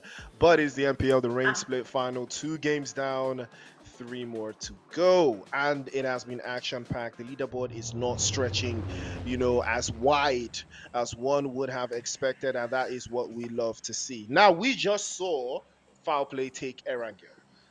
Now, we have another Erangel game, the last Erangel for the night. Do you think it's going to be more of the same, or do you think everybody's going to wake up and realize that, oh, we're going to have to deal with foul play, AOD, those teams that do love to perform better in Erangel? at this point, the way I can see the games going, I do not think we're going to even to be seeing those common teams doing their thing anymore. Because I don't even think anyone in the comment section was saying, "Oh no, actually, there are some people saying foul play, foul play." Okay, but for these games, I'm not sure we can say that there's going to be similar teams that are used to playing a Erangel giving us a chicken dinner again and again. So this being the last Erangel, I'm probably expecting something different. But hey, I've never been surprised in my life. I cannot make the correct prediction all at once. I just have to wait and see. So that question, honestly, I cannot answer because these players are too good, really good. Well, I'm going to take your word for it. These players are too good, really good, but good playing path nonetheless. Very good playing path for those teams that do love to play in the South Southwest. But it's gonna hurt again. COB and Neon Rising inside of military base is not something I was still expecting to see in the finals, and it's already starting to show here. But it looks like that guy gets naded and will be sent back to the lobby by X. He will be finding his way there. Progs as well gets Beekeeper dropped away. We do need to switch over to military base because it looks like some action is popping off over there. And Beekeeper will join the ranks. Neon Rising will lose two in all of this chaos. It looks like Arab Sea also in the novel trying to deal with Harsh Esports. Harsh Esports are one of those teams that dwell on landing on other teams. They tend to get a rise out of this. They tend to get their points by landing on other teams. They're one of those teams that do love to play in that style. If you look at the bottom right of your screens, you will see the action going down. Big shout out to production for bringing that up. It looks like Neon Rising and COB are locking horns again. This is like for the 100th time in this split, and COB have not stopped. They have never won in any engagement against the guys from Neon Rising. They have come really close once, but they have never won. This might be a different turn of events, though. But not looks like this might not be the time though. Another one will get the drop. X goes back into the lobby. Progs now will be chasing down. Baby goes out into the open. Tries to open door again. Gets the drop again. COB have lost one. This could be balanced over to the other side. A grenade, if perfectly launched, could turn things around there. It's a good grenade from Progs, but it doesn't connect. Club of Ballers. Will they ball now? S12K has fallen outside, but he only has 3 rounds to make something happen here. That was a very dangerous grenade. Progs almost getting knocked away. And Neon Rising, they could capitalize on this one. Bambi's playing off a little bit of a corner as well, could hold the angles. He does have an AUG, could turn the tides around. In a 3 versus 2, the scales are still not balanced for the Club of Ballers. Neon Rising far superior in skill and in experience, but could they utilize this? That's a fantastic grenade Let's from go, Bambi! And Bambi. it's over the top, baby! Immediately getting punished by hanging around a little bit too long. Surely now the job is done. After years and years of failing the exam from JAMB, the guys from COB will finally graduate into the university. They will not be JAMBites anymore. They will finally deal with the guys from Neon Rising after years and years of practice. Wow. COB will finally defeat Neon Rising in the military base. If we had a Mm. soundboard, I would have to play like an applause for COB right now. I thought of the applause. I thought of the drum thing because of drum roll. Anyway, I'm just too old school for this. But looking at Nova now, we have at least two teams here. We have RT Esports and Hash Esports. For Hash, we can already see 911 is down. For Ninja, there and RT is quite low as well. That means some battle has actually happened here, but no one has been able to be taken back to lobby or even, okay, one knock on the Hash Esports side, but no one has been taken back to lobby yet. These two teams are really trying their best here to see who's going to be winning this fight, and they need to finish it real quick before any other team decides to go towards Novo and then make it impossible to survive because with third parties and a lot of confusion here and there. We're waiting to see how this goes, seeing that already Ragnar there has been eliminated. And they have a really nice name, but being eliminated, Ragnarok, all that very strong person is in all those movies. I was expecting, you call yourself something, you stick to that name. Like you see the Club of Ballers, do they have caskins? I hope so because they call themselves Club of Ballers.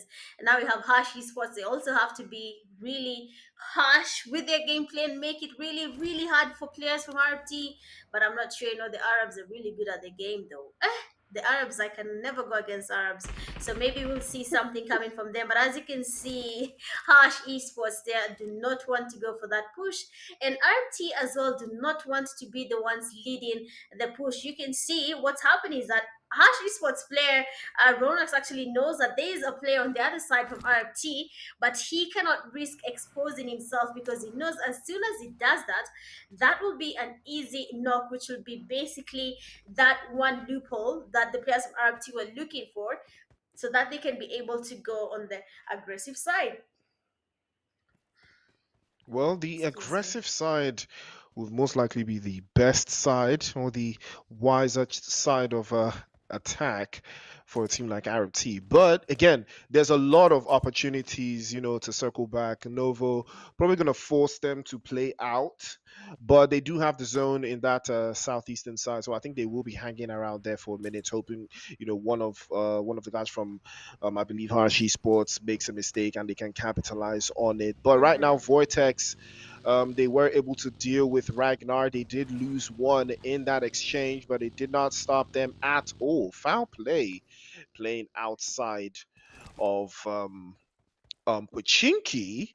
Again, playing outside from Pochinki is very interesting though, because that is usually not the position I familiarized them with. But take a look at that Prime with a position for the ages, and that is the opening that they may have been looking for. 911 with a grenade over the top. Prime has utilized that angle perfectly. Skills goes down. Reckless again. I talked about this. They are Let's very good go. at landing your teams. Again, Prime, if he can get knocked away, but he will not. He's too far out. Roto will be the last one left.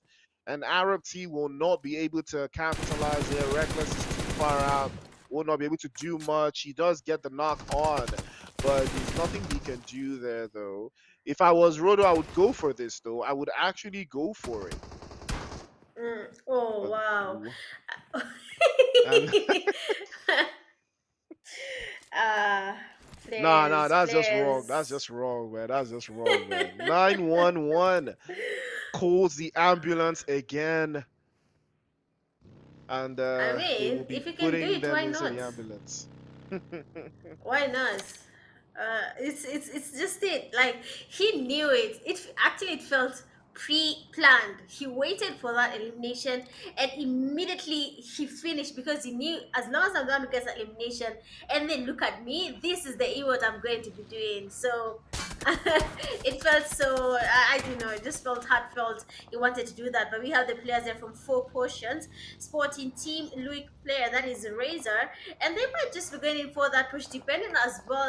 The same thing we've seen happening in Novo. Hash Esports waited for that one knock on RFT, and that was basically what led to every single event that followed after Woo! that.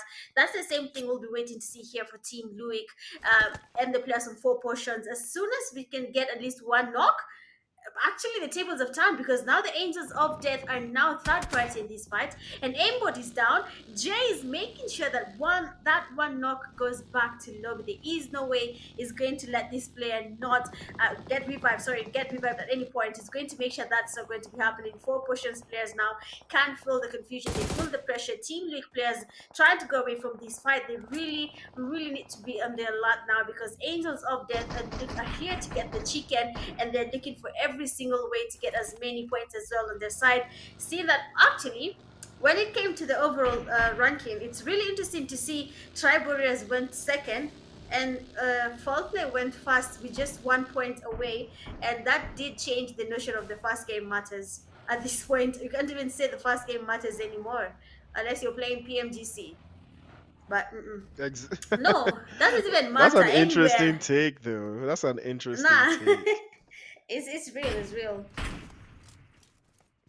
Well, all eyes on the prize, regardless. Dream Team putting their money where their mouth is. JoJo getting knocked away here, and Storm looking for a way to circle back. But again, driving straight into the Lions' den is nasty work, and he's hurt immediately as well.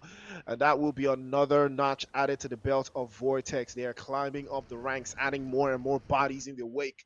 And Lee might decide to close this one out, but that's a beautiful, beautiful position that they've got. They can capitalize on this. They can lean further into the ambush. Dream Team in serious danger here. If that grenade connects over to the other side, they might get the job done. But they will need the smoke over to the lines there. They could get a drop. Oh, what a Beautiful. spray from Pharaoh. And he will not let those people go. He will drop them one after the other. Dream Team living a nightmare right now with a spray from Peter all the way across the pond, but doesn't connect. He will try again. That's a beautiful, beautiful play from Vortex. They're looking very, very good. They did lose one, but it did not stop it did not stop the action. It did not stop them pressing forward, and that is what we love to see.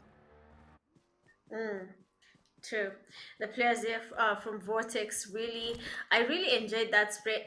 I mean, if you know how to spray, you just feel some pride following you everywhere you go. But then Ali here getting spotted, the damage on that vehicle, if they continue spraying that vehicle, he could get knocked. But then luckily he used his IQ there and decided not to continue that vehicle. Otherwise, he would not have been eliminated easy peasy.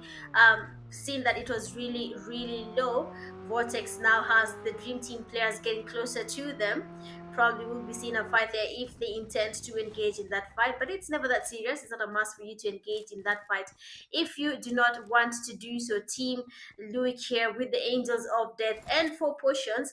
Everyone changed their position when they were up there in the hills, and everyone came to the compounds. Everyone had the same idea of how to go about this fight, and now the Angels of Death are now the ones who are sandwiched. So we'll be waiting to see will they be able to take out the two teams without losing players, because yeah, we remember Danger. There's no way we are forgetting how good Danger is. So we'll be waiting to see if he's going to be using the same skills again. Three Crowns Esports. That part is the fight as well. Jay passing by, and we have enjoyed. They're trying to get the damage on him, but then no one actually gets anything happening. Is that well? That's Vin Diesel's cousin. That's drive by was actually amazing. No one got that knock. He made it in between the Three Crowns Esports players. Not even a single damage or knock being registered on that player. That is actually really good. That's an L for Three Crowns. That would have been an easy knock, but sometimes it happens, and you just end up losing an easy elimination. Maybe the odds are not on your side for this time, or maybe your gyro is just bad. Could be either. Anything could be on the Wow. line now. Wow, Mitch. Yeah, it's Bad, only the bad gyro. gyro. Bad gyro in 2025. You guys, you know that Mitch says just anything she likes, right? She just says anything she likes. Bad gyro in 2025. Come on. Come Listen, on. Be for listen, real. listen. I'm Kenyan. Just deal with it, man. I'm Kenyan. Everything I say is real. There's nothing I'm saying that is just a by the way. It's real. Oh word, oh word, oh word, oh word. Okay, okay, sure, sure. Take your word for it. But four portions did lose aim ball earlier on in that quick exchange. Peachy's gonna try to pick things up from where they left off. Foul play continuously putting some pressure onto the guys from Dark Knights in that western side. All the teams starting to converge in this Milta position. Trap immediately gets trapped. and it will be getting dropped off. There's vehicle blown to smithereens. He gets absolutely knocked off just in front of Peachy there. Peachy will go for the drop, and that will be their first elimination, first point on the board in this game. Again, Four Potions did lose aimbot earlier on, and now things could be very, very ideal for them if they could close it up. But Ace will be looking for a way through. Foul play looking very comfortable there in that hillside position. Again, they are trying to hold the entirety of the northern side of Milta. They're trying to keep it for themselves, trying to keep all the other teams in and out of that position. The splits though, Mitch. Do you think splits Mhm. are effective? Do you think splits work? Yeah, they actually do work, especially if the other team is not aware of that split that has been made. If they're not aware, then definitely exactly what you want to do with it is exactly what will happen, because that element of surprise is everything in the game. Because now, once you get that one knock, or maybe that little small ounce of confusion in any team just because of your split, that would be one step forward to your team maybe getting to, especially if you want to take over a compound, it will be the best thing for your team. So I actually believe in them. That's why I asked about Darkness, because he has that tendency of doing that. He's more of a, let me leave my team here and go to the other side and see what's going to be happening if I do that. He tends to do a lot of movement. Though for this game, I don't know what is happening to that team, or rather, his gameplay in general, because he has been MVPs before in the NPL scene, right? Unless I see my own posters creased, but Darkness has been dominating NPL for a while. Well, he just got signed in the survival Does stages. that So I affect wouldn't your say gameplay? I wouldn't say he has been dominating though, but he has been, very much in there. He has been putting in some good work, but it's all on for nothing if he can't do the same in the finals. And Danger already showing us how dangerous he is. Once again, Luik now the object of desire for him, getting the first drop. Rezas gets knocked away there, might be getting folded like a piece of paper if he can't seem to fake his way through, and it looks like he will not be getting picked up. Luik will lose their first man of this game, and it's 24 MVP that steals the elimination. I think, oh my word, he did not get the angles right. User gets dropped away. It was all part of the plan. That is a split and a half. AOD using the utmost advantage that they can make out of this now. Another grenade perfectly launched. Beautiful grenade from Let's Sicario. Could be go. able to close this down. Mhm. Azriel making for the push onto the corner there. And unfortunately, there's not much he can do. Surely he has a sight line, right? Yes, he does. Sicario gets the drop. AOD in trouble now.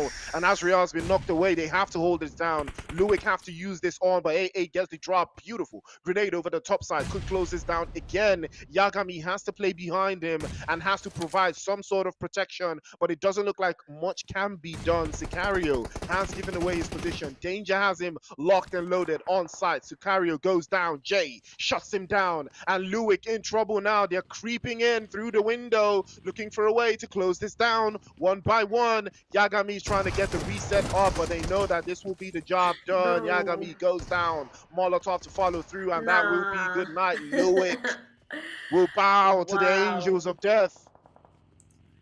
Wow, that is actually seamless. I mean, that is what people call teamwork, right?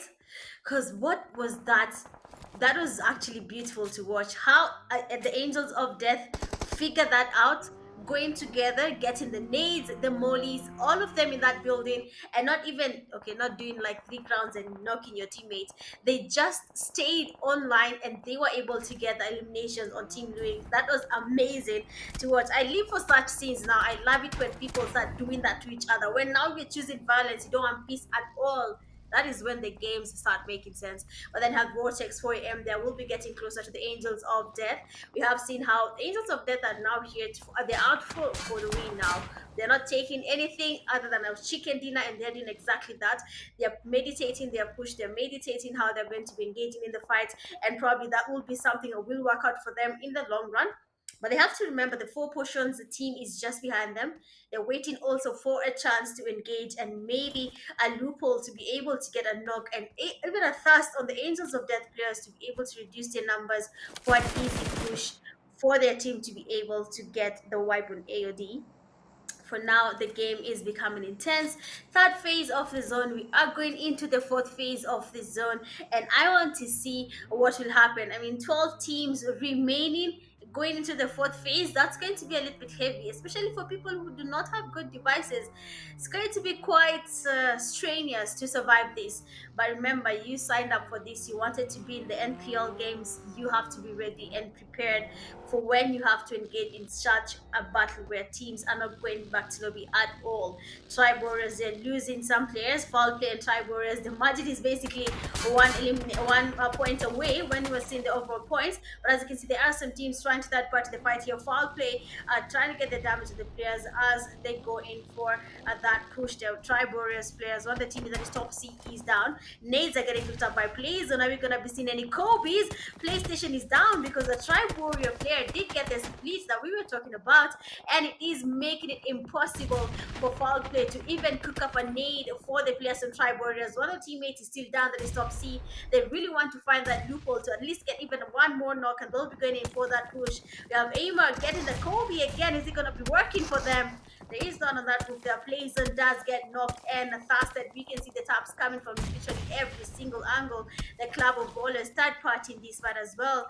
Tribe Warriors trying to get the copies towards the players from foul play as well. Right now, everyone is facing nothing but pressure. No one can say that they have it on their hands here to get the win of this fight, because every single team needs this battle to come to an end with just even at least two or even all the players surviving. But for Tribe Warriors, surgery is in lobby.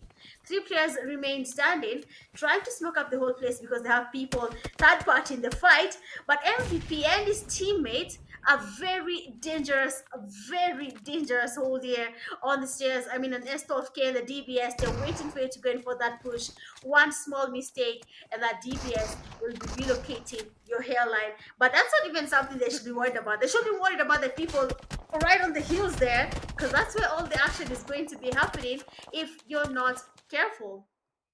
Yes, Foul sir. play. And that's a big drop. If you're not careful, there's so many different ways for you to get hurt in a zone like this. Foul play seriously hurt. PlayStation Zero took a major hit earlier on, did not get picked up, and now he starts to feel the heat. And Peachy fell for the bait and switch, immediately gets punished. And Four Portions will have to reevaluate now where they want to play out from. Peachy gets run over, and he does get dropped off Um, into the side and into the angles there. Four Portions, they will have to do something about this. But Afro Esports now, their sites have been very, very blocked off, and Ecstasy are the ones that are trying to close this down. 10-11, can they get the drop in? That's a good grenade, perfectly launched from Trader. Gets the drop on him as well. At the top angle again, SWAT falls to the side and will not be able to rise either. Afro Esports getting cut down to size again.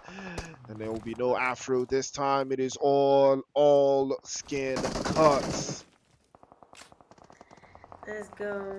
Ecstasy right now. I believe the Angels of Death will be going in for that push on the four pushers players. Pace, they're quite lucky. I mean, that's more of a Kenyan move there, but you have the fast of their Erangel ease down. Angel of the Jade, they're still moving around the vehicle. Teams are still third part in the fight. They have Club of Ballers as well, trying to get as much eliminations as possible on the players with four questions. El Chapo still moving around there with the vehicle, and I do not think he is ready to take on the fight against the players from Angels of Death. Trying to get the knocks there with the vehicle. He's actually enjoying this. Let's get another knock on AOD player Danger. And all he needs to do is now maybe get some Kobe's towards them. El Chapo cooking up a nade. Is going to be a Kobe though on Jay. He needs to get that nade cooking. And it goes directly where we have Jay. Does get the damage. But now he has actually the upper hand straight for that. Which the nade from Jay does get the damage. El Chapo is still trying to do something that DBS's shots are missing, but the last one finally does get to connect in the play there from four portions. El Chapo is back in lobby and ready to sell some El Chapo moves. I almost said something.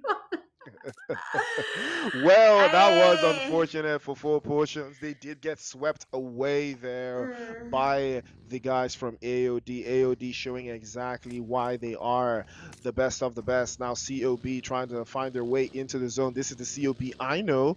They are much more resilient, play it a little bit closer to the vest, use the zone a lot, much more confidently. Hopefully, they will be able to find their way around here. AOD still at full strength, still got 6 eliminations. Now they're dropping dimes on Vortex as well. Vortex are feeling the heat right now. They need to add some more points to get themselves into that top 10. We're down to 7 teams, 21 players alive, and all of them looking for an opportunity to get inside the zone, inside the impasse, to cut things down a little bit slower. But Azriel might be getting dropped off here. There's trouble for him, and he might be able to sing it through, but fortunately for him, it is not going to be the case. COB on the other side are receiving damage, and it could be from the guys from Dark Knights. Progs is deep in the blue, and it doesn't look like he will be able to survive any longer. The blue zone will send him back into the lobby on the next push. But take a look at the zone, Mitch. AOD heavily blessed by the play zone, and now it looks like they might be able to utilize this.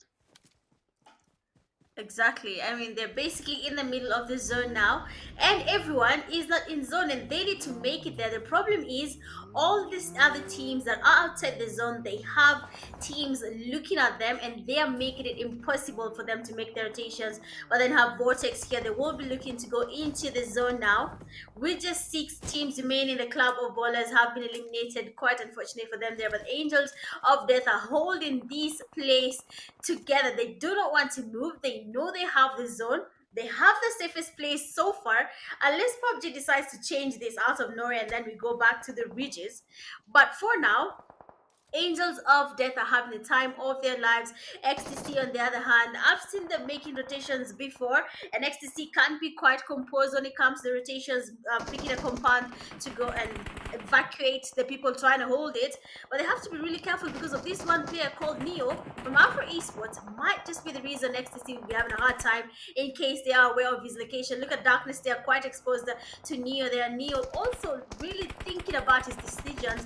Does he want to engage now? Maybe wait a little bit later, but then they will have Abu Bakr being spotted, and the Dark Knights have been eliminated easy by the last player from Afro Esports, that is Neo, and now trying to make it to the zone. Their XTC player Bego spotted the player there, Neo, taking him back slowly. GTs to you, and XTC now have to make their way into the game here. We got a chicken dinner, beautiful pre-nade. Doesn't really get that much damage on a traitor. The nade's actually connected. A nice knock there on traitor, and now Crusader does get knocked as well.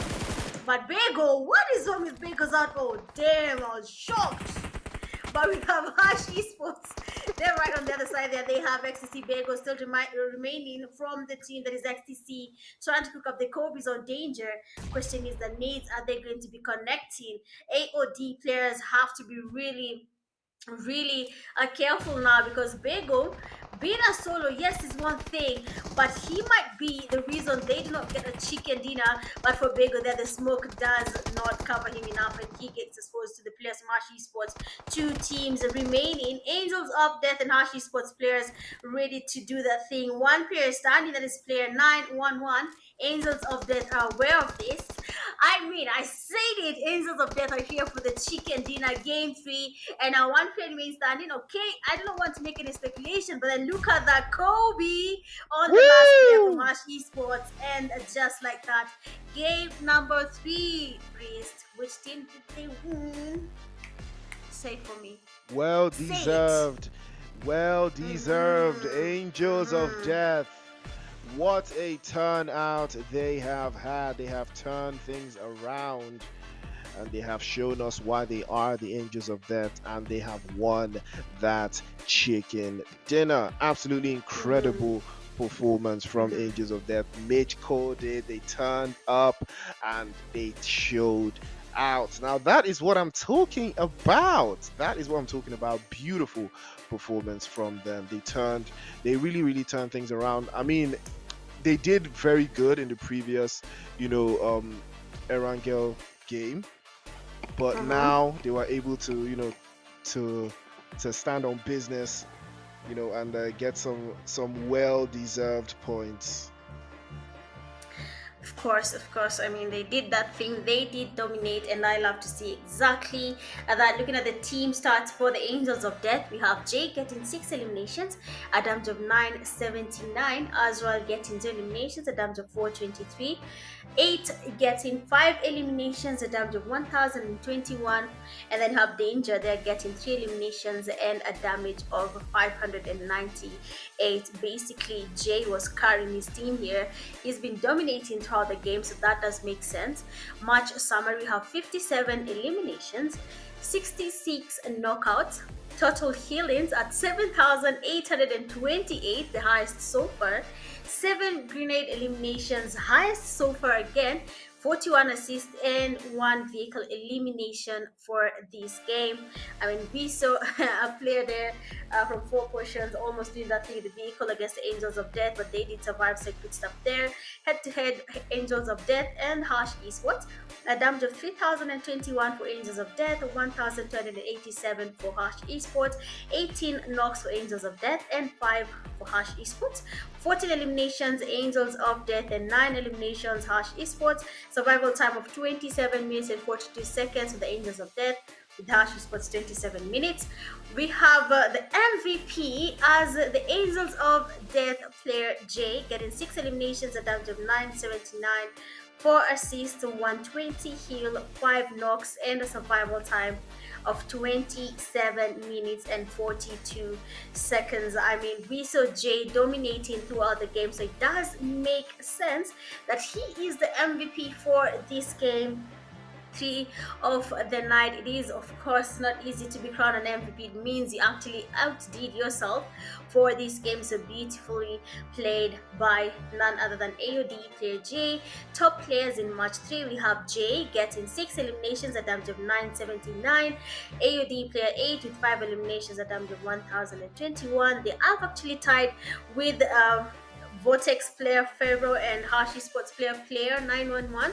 They both have 5 eliminations. The difference is their damage. For Pharaoh is 753, and for Hashi Sports player is 299. And at the 5th place, we have Darkness getting 3 eliminations and a damage of 730. Beautifully played by all these players. We have seen them dominate one way or another from their teams, so it is expected to see them there. And the match rankings for game 3, we have the Angels of Death getting a total of 24 points. Hash Esports close to them there with just 15 points. XTC coming in third with 10. Fourth, we have Vortex with 8. Fifth, Dark Knight 7, 6 Club of Bowler 7, Afro Esports 5, Tribe Warriors tying with 3 crowns at 4, Foul Play with 2, 11 you have Neon Rising tying with Dragna 12, and 13 4 portions, each one of them having 1 point in total. And for RT Esports, Dream Team and Team Luik, they have 0 total points from the third match of the night. Actually, really interesting that Team Luke is in position 16 there with Dream Team and RBT, despite all we saw them doing, but it happens. Overall top players, we have AOD player Danger, 11 eliminations, followed by PlayStation 5 in second place, 10. Tiny MVP at third place with 10 eliminations as well. Jay coming in fourth with 9 eliminations, and then Angel of Death player 8 with 7 eliminations. Basically, the players you saw dominating are the ones leading so far. And the overall rankings after match 3. Oh, we have Angels of Death with 42. How did that happen? Tribe Warriors 30, and then Foul Play coming in third place with 29. That's really interesting, Chris. What do you think about it? Well, I mean, AOD showing us exactly what they're made of. You know, they were putting in that work, and I gotta respect it. You were right. I was not right. I wouldn't say wrong, but I was not right. But you know, 42 points is a good but it's a good start. It's a good start, but there's still a long way to go. It has a good This is start. 15. It's 15 matches. There's still a long way to go. Mm, Tribe Warriors also in the mix there. Foul Play yeah. also in third place. Ecstasy in fourth. Hashi Sports in fifth, and Three Ground Sports in sixth. Again, there's a lot of ways this can go. We've played 3 games now. There's 2 more to go. How far can AOD keep the lead? Remember now, this is a 12-point lead between first place, and second place. This is a very, very major 12-point lead. Can they keep it on? That is the question. Can they keep it on? That's what I want to see. Consistency is the key. Can AOD keep the consistency? Because the pressure gets tougher.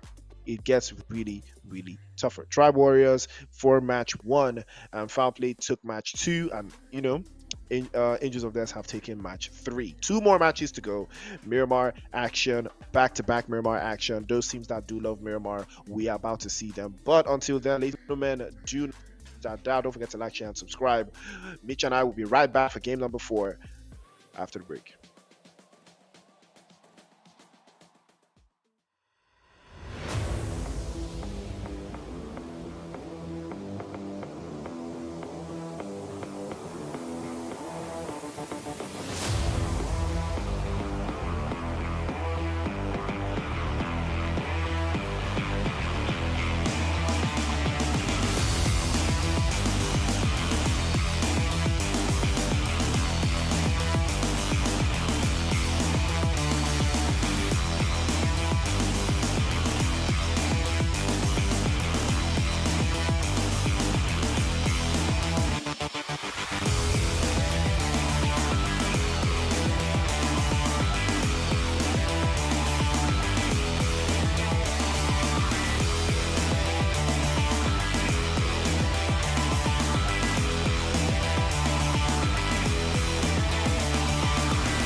Ladies and gentlemen, welcome back to the show. It is the Nigerian Pro League Season 8. It is the rain split. It is the finals.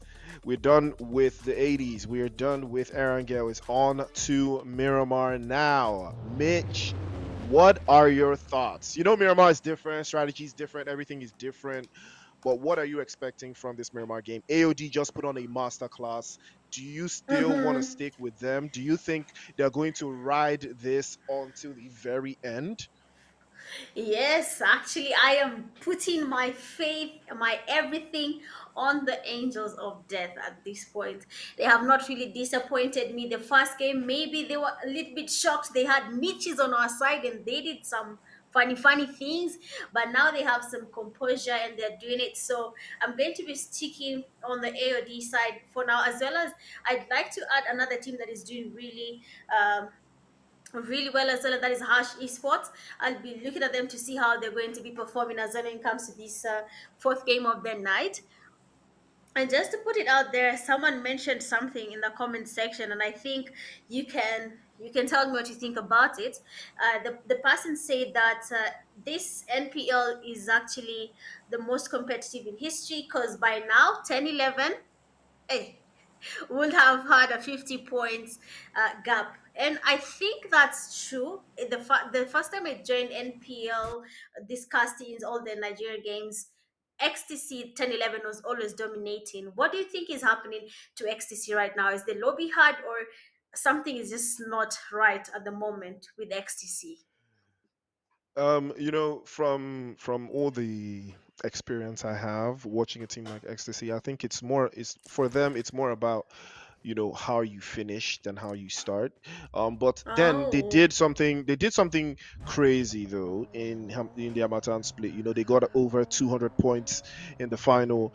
They were doing absolutely oh, incredible numbers from the first day.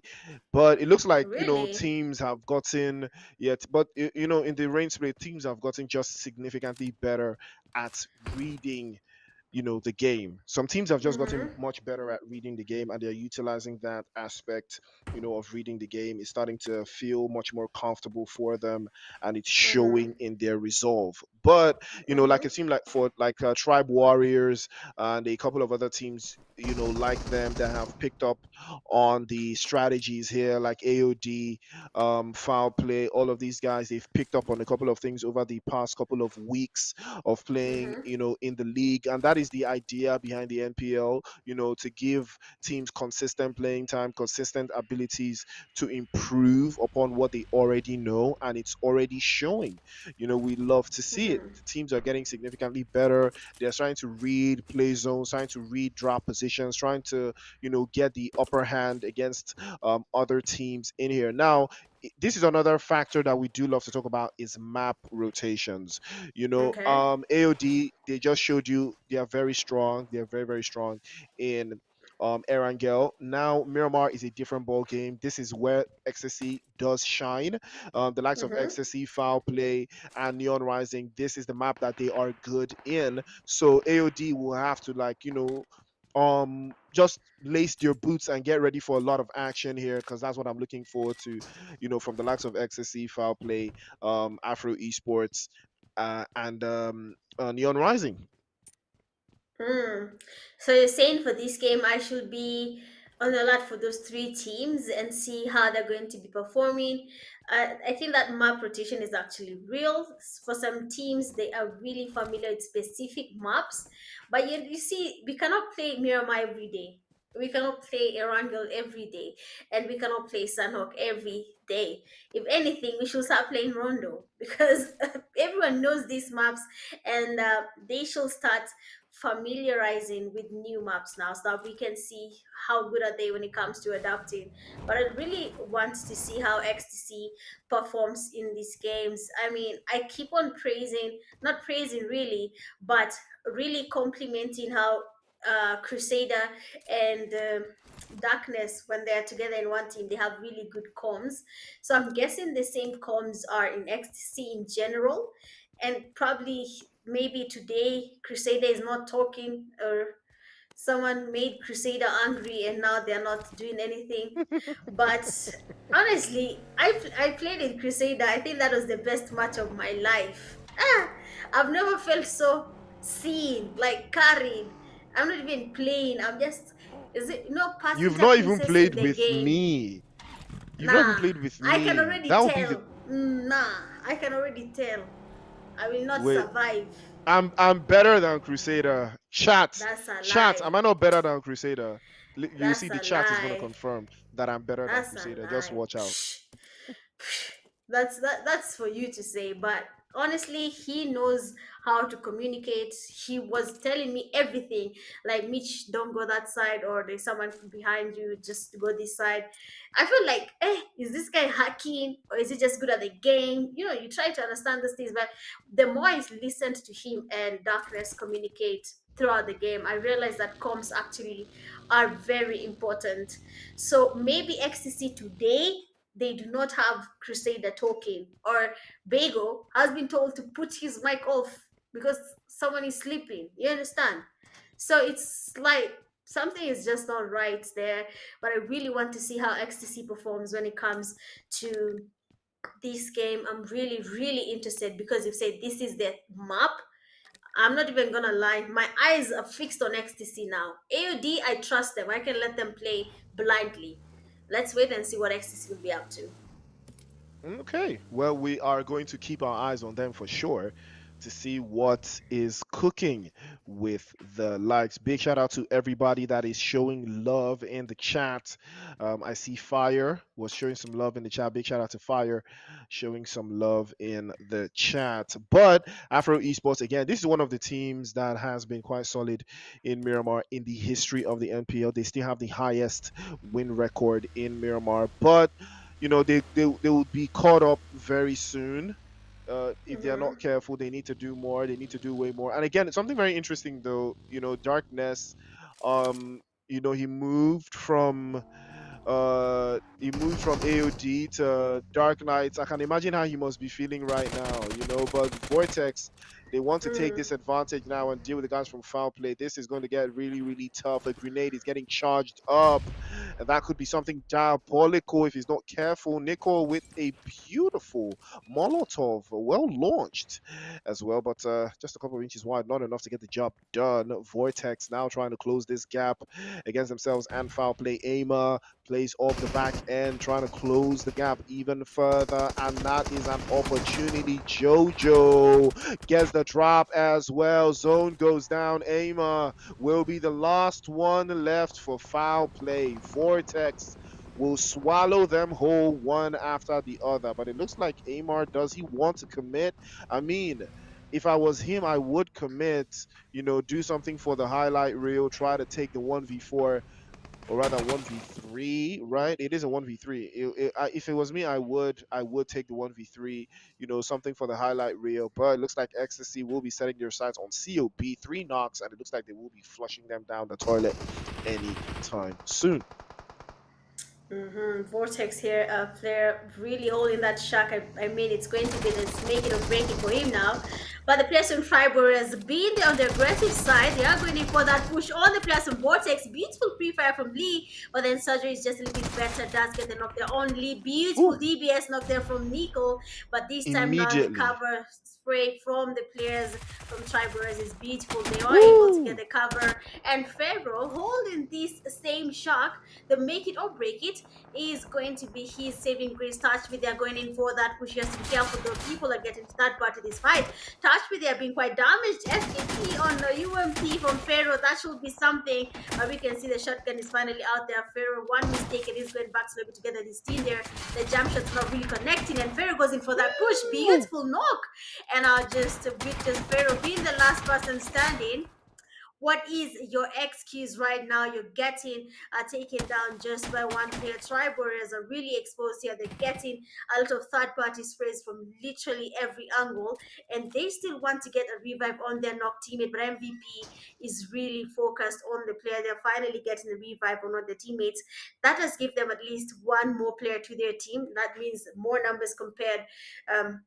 To Pharaoh, and probably will be the reason they're able to take him back to lobby. But he has to be really praying to the angels right now, because angels of death are passing by and danger together. His teammates are closing in, and Nate is flying there, and Kobe on Pharaoh, just like that. Vortex have been taken back to lobby. I've seen something interesting there in the kill feed, and it's XTC.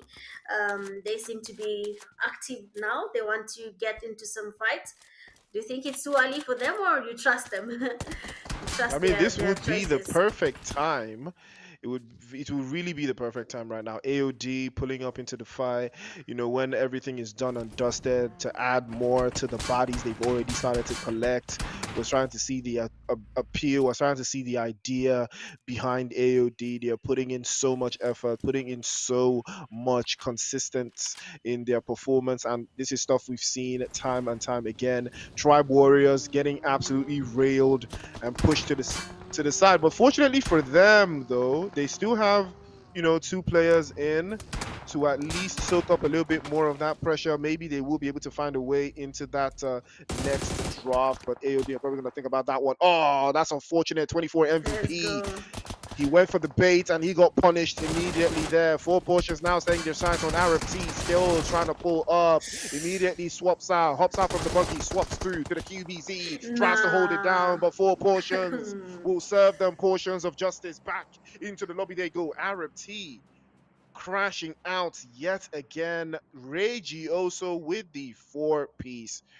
And that is a master of clutch plays, but there's still a ways to go. Vortex and Arab T have been sent back into the lobby, but there's still mountains to climb, and there's still a lot of ground to cover. Jay was also getting knocked away there, and will be getting sent back into the lobby. AOD will lose 2 players, and No. surgery as well will be getting swept back into the lobby again, and that will be the end of Tribe Warriors. AOD, I believe, put the screws to them again. 3 eliminations, but AOD have lost 2 players. Mitch, that tells you a Mm. lot.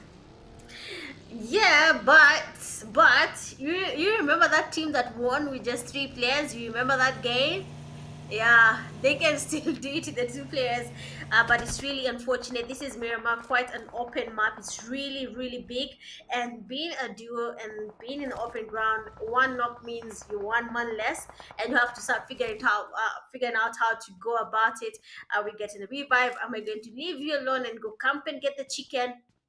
It's going to be really shaky game here for AOD, but anyway, we move. Now the players there from Ragnar.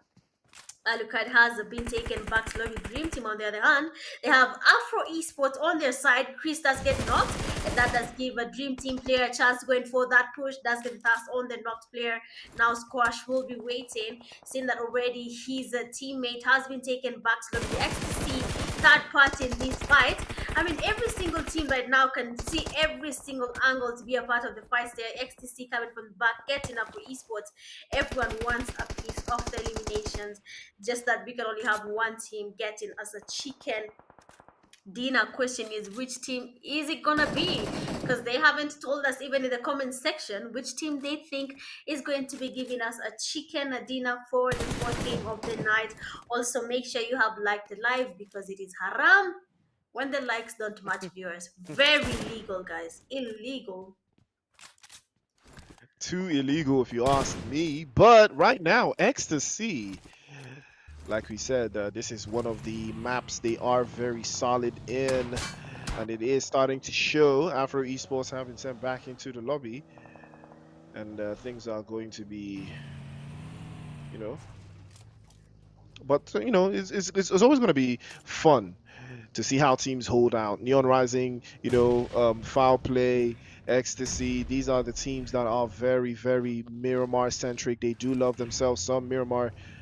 And again, we are trying to see if there's more that can be done here for Neon Rising. They're not yet to find through, but it looks like the DBS will crack some skulls. It looks like Harsh Esports is also in the mix. So it is three teams in here, and Beekeeper has fallen, taking some serious damage. What a time to fall. Grenade over to the other side as well. Harsh Esports trying to keep four portions at bay, but 911 this time he will be the one sent back into the ambulance and back into the lobby. Wizard creeping up, adding more and more pressure. Can Wizard close this down? And Harsh Esports will be sent back into the lobby. Cuts your four portions. A grenade is launched just Great. shy and not enough to get the job done. Neon Rising trying to close this down. Four portions down to left to a two-man step. Can they step to Neon Rising now? That guy looking for a way through to penetrate this defensive block that four portions have set up. If he can find the angles, this could be something special for Neon Rising if they can close this down and open the scoring for themselves. Yet to secure any points, still dangling in the ninth spot of that leaderboard. They need points. They need to add more. They need to close this down with the quickness. Four portions have boxed themselves into a room in the church. I know they're saying prayers in there now, but will their prayers be answered? Regioso has started with a bang, a couple of eliminations under his belt. His ideas and his execution has been through the roof so far, but there's only so much Roman and Regioso can do. They are holed up in the corner there. A grenade or a Molotov, something has to give, but what will give? Neon Rising have to be careful. This might be the most strategic waiting of the Mm-hmm. century. If they can't make the way to the top roof Ah, again, Wizard had him dialed in, and that will be the end of the road. Roman hasn't made a move just yet, but now he will, and mm. immediately Wizard will cast a spell, and that will be the end of the road for four portions. Really unfortunate though. I was actually interested in how they were holding that corner. They didn't even throw even a single nade to that corner, so that was really interesting to see four portions waiting patiently. But the Neon Rising had the numbers as well, so even a one knock would have basically told them where they are and would have been exposed to more grenades and more mollies towards their side. So I'm guessing that's why they stayed a little bit longer without engaging at all, but that did not even work out for them. They were easily eliminated by Wizard. So that was really, really nice play coming from Neon Rising Clear Wizard. And now look at now the third phase of the zone, almost into the fourth phase. With just 10 teams remaining, we have already lost a couple of teams there. I mean, Esports is really not doing what I expected them to do. Seeing the players initially from RFT were really doing their best in their first game, but now it looks like the tables are turning for them. So I hope they'll do something about Woo! it. But then three crowns esports player enjoy the perfect spray on Abu Bakar. Let's get the first look. And I mean that is their chance to get closer to the players from Dark as they try to get the revive on their knocked teammate. They have to be really, really careful because the Angels of Death as well are really close to the Dark Knights, and they might be not really covering, but third party. They might look like a cover, and they might be third party and making it impossible for Three Crowns Esports to get the wipe on a dark. But now we can see them getting closer. And Joy is finally here, and his teammates are closer. Bubakar is down again. Nades are getting put up there. Is it gonna be a Kobe though? The nades from every single team right now are getting cooked up. But one team only has to win this fight. Beautiful sounds here. We can hear the Estol is one of the team's second player is down, and we can see the players from Angels of Death finally third party in the fight here. Three Crowns can't feel the damage, they can't feel the pain here. They can hear the shots, and they can see their HPs getting damaged by the minute as they engage against the players from Dark, having lost at least two players, just two of them remaining now. Dark Knights really should focus on going away from this fight if they can. As well, they are being spotted. Beautiful spray. Who uses that gun? But then a perfect spray from him. We have Neon Rising third part in the fight, getting one knock on Three Crowns, a Chinese guy. Thriller are getting damaged as well, trying to smoke up the place here. He needs to get moving, otherwise he will be going back to lobby as well. Seeing the players from Angels of Death, Neon Rising, all of them are trying to get closer. Beautiful nade from Baby. It does get a knock on Three Crowns Chinese, and now that is where Three Crowns has decided it is time for us to move, because it is no longer worth it to stay in the middle of that fight. One man down is okay, but we cannot lose a whole team all at once, just one team. Neon Rising player Baby. This is the second time I'm seeing him dominating, and I'm not yet sure if he's going to be dominating again. They're seeing his teammate Wizard has been taken down.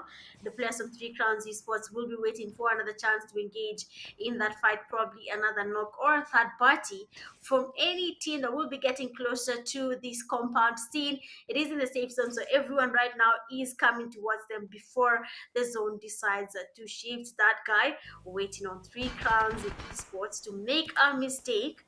Neon Rising enjoying the fruits of Three Crowns labor by taking the loot they just got from eliminating a team right in front of them. I don't know what happened to Dark Knight, but Darkness actually made it away from the fight. So that's really good. So now he can wait it out and wait for when the fight comes to him, or when the teams have decided to eliminate each other one by one. Neon Rising player trying to smoke up the place to get the revive, but unfortunately Ragnar is third party in the fight as well.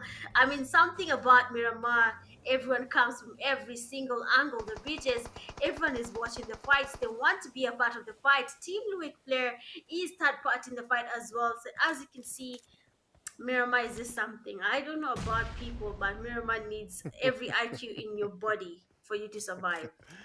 Yes, he absolutely does. Luik have been fighting to the nail. COB will be sent back into the lobby this time around. Amar is on a rampage as he has been dropping bodies. He has been collecting bodies. You would think he's the Grim Reaper.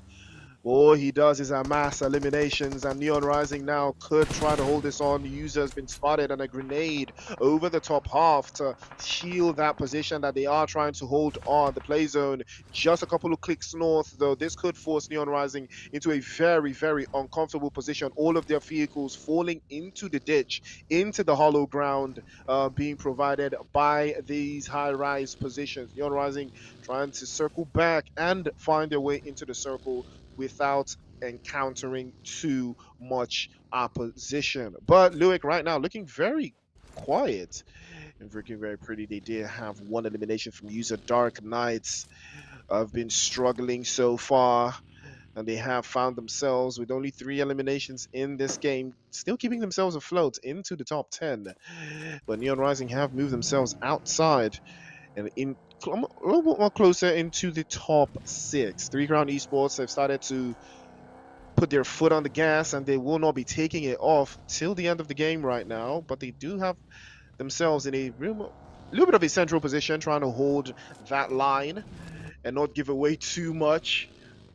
But again, remember, the chicken dinner is the goal here. You need the chicken dinner to make a dent on that leaderboard, to change things, to keep things up, and to keep things fresh. It is phase 4 of the circle, and eyes are going to remain on the prize regardless. Are we going to see something different? Three Crown Esports just south onto the high ground. Dream Team have a very high ground position. This could work as A8 tries to circle himself and he does find an angle into the zone, but how long will they survive? Mm. Dream Team players only have one player standing, one player down, the others are still standing, so they have a chance this time round. I hope they're going to be using the high ground to their advantage. They need to get the eliminations at least so that they can be able to make it to the safe zone. Angel of Death player Isol decides to go to the push on the players on 3 crowns esports. They have a couple of players down, they have a Dream Team player side, third party in the fight, getting the damage. He's trying his best, and you can see how much damage he has on the players on 3 crowns. But then as well, there has been taken back to Lobby. Quiller is still down. The smokes will be the only saving grace they have right now because Dream Team is really, really watching the fight here. They want to take on the eliminations. They want to do anything in their minds to be able at least to eliminate as many teams as possible so that they can make their rotation. 7 teams remaining is quite a lot. With the zone being this open, not all the compounds are open to be occupied, and they need to start moving as all 3 crowns esports players finally getting the revive on their teammate. Neon Rising waiting for the players here. Honestly, they are basically not in any way ready to go to the zone. They want to take on 3 crowns esports. They have Dream Team coming on their back here. They have Angels of Death also getting closer. Beautiful spray from Wizard. The first knock is in. Dream Team does start there, and now Storm trying to get some damage on Wizard as well. Nothing really happens. Nate coming in from the Dream Team, and now it is going to be a matter of who is going to be holding the best place in this game, because as you can see, Dream Team is getting damage on Neon Rising.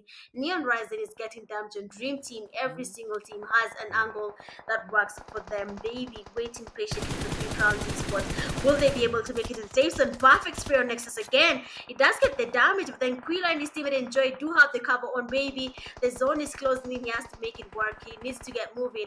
Otherwise, this will be all for nothing. Nexus again does go open again, and this time round, Baby does get the first knock. 3 crowns is those player Nexus again has been eliminated, and the players from Angels of Death as well have been taken back to lobby. Neon Rising player Baby finally does look to go into the zone. Dream Team's vehicle will be their downfall because they basically rolled over in front of everyone. A team that is Team League does get spotted as well. Another team does get to lose players just like that. 5 teams remaining. Everything is not going as planned for some teams, and others are having a good time. Neon Rising has the compound, but the zone is no longer with them, so they need to get moving as well. Right now, Priest, you've seen how Miramar gets. You know how people start third party in the fight. You've seen them not even going to the zone.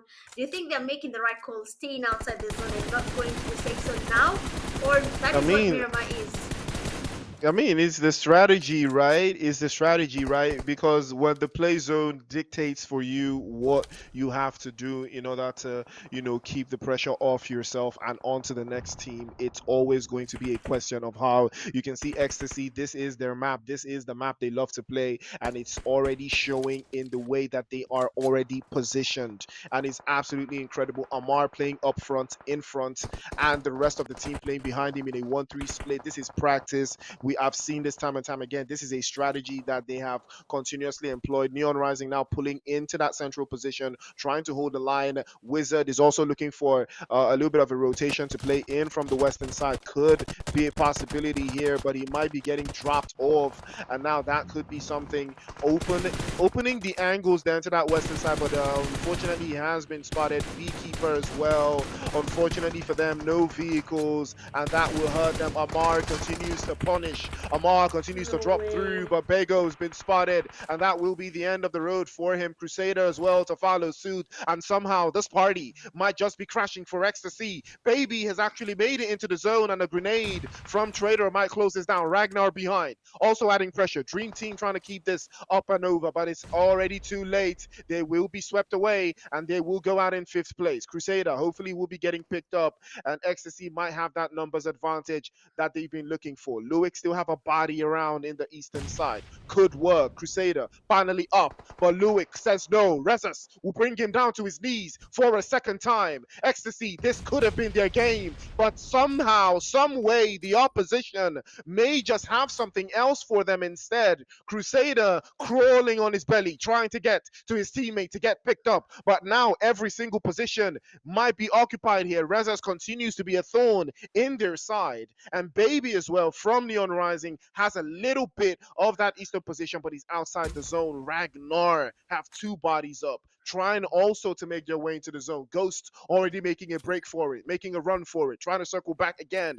Good use of the smokes. Now this could be the opportunity as well, but they can circle back and make a play for it. Now would be the time. If they do have a vehicle, this would be the perfect time for them to make use of that vehicle. It would not be better time than this. If they go on foot, they will not make it far. Ecstasy and their positions absolutely covered on all bases. The play zone is about to force them out into that central position as well. And Amar already leading the charge, trying to play off the right hand side. Rezas is there, and Rezas doesn't make a move just yet. Ghost already out in the open. He will be getting dropped away by Crusader. Ragnar trying to hold it in. They do have the smoke grenades. It could work. Trader tries to peek out, tries to find Baby, but he can't. Neon Rising, they could circle this, but he doesn't Oh have my it. Finally, days. Amar will crush his skull, and that will be the end of the day. He tries to do it. Oh, 2 for 2, but Amar is uprooted by Noruka and crushed, sent back into the lobby with the quickness as well, and he will not make come it through. on. Amar, the main man Kobe. for Ecstasy, dropped to his knees. Another grenade, but this time Ecstasy will shut the door, and they will take that chicken dinner out of the mouths of Neon Rising and Ragnar. Fine, fine. Sold to Mitch Gaming. I finally believe you. XTC are the kings of Miramar. I mean, wow. I just like how Amar took the bag and decided let's do a roundabout. I mean, let's have fun. And look at the chicken dinner starts for XTC. We have Bagel there, 0 eliminations.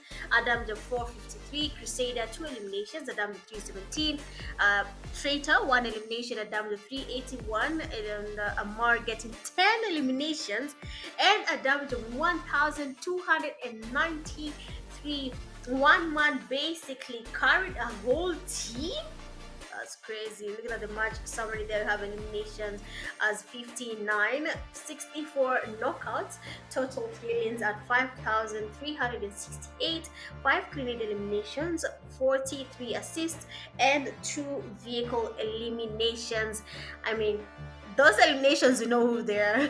But then head to head, they have 10-11 XTC versus Ragnar. With Ragnar, we have XTC getting 2,444 damage, Ragnar 916, 10 knocks for XTC, and 5 knocks for Ragnar. 13 eliminations XTC, 5 eliminations for Ragnar. Total points for XTC at 23, and Ragnar having 11 total points. We have the MVP, of course. I mean, he got 10 eliminations. That's more than expected. Probably going to be on the leaderboard after this. But then 10 eliminations for Amar, down to 1,293. 1 assist, 31 healing, 8 knocks, and a survival time of 28 minutes and 55 seconds. Beautifully played by Amar there. Beautiful and well-deserved MVP title. The top players for the 4th match, we have Amar, of course, 10 eliminations, a damage of 1,293. 4 potions player right here, also with 5, a damage of 410. Neon, a baby with 3 eliminations, a damage of 585. A wizard with 2 eliminations, a damage of 661. And then you have Ragnar player, or what? In Ruka. Chris will tell me some other day, but then 3 eliminations and a damage of 384 for him. Beautifully played by all the top players for the 4th match of the night. Well deserved, especially for Amar. We saw him dominating all throughout the game. That was really, really well played, and GG's. I mean, that was good. Look at that match rankings. We have XTC leading in 1st place with 23 total points, Ragnar 2nd with 11, and Neon Rising 10, 4th 4 potions 8, Dream Team 7, 6 3 Crowns Esports 7, Tribe Warriors Tiny Team Luik 5, Angels of Death 4, Dark Knights tying with Vortex 4 M3, Fall Play with 2, RT Esports, Afro Esports, and Hush Esports tying with 1 elimination each, and then Club of Ballers with 0. So what's not one elimination? 1 point total points, and then Club of Ballers with 0. What is happening to the ballers, guys? What is still happening? But then the overall top players, we have, of course, Amar leading with 14 eliminations and the damage of 2,298. Second, we have Tribe Warrior Player MVP, 12 eliminations. Third, we have the Angel of Death Danger, 11 eliminations. Fourth, we have Angel of Death Player 8, and Jay with at 5th. Grand overall standings, XTC out of nowhere decides, fine, Mitch, we are sorry. We're leading now, 49 points in total. They have proved me wrong.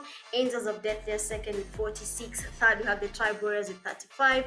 Fourth, Foul Play 31. Fifth, we have 3 Crowns 27. Sixth, New Horizon 26. Seventh, Hush with 22. Dream Team at 8, 19. We're tied with the 4 portions. The Dark having 17.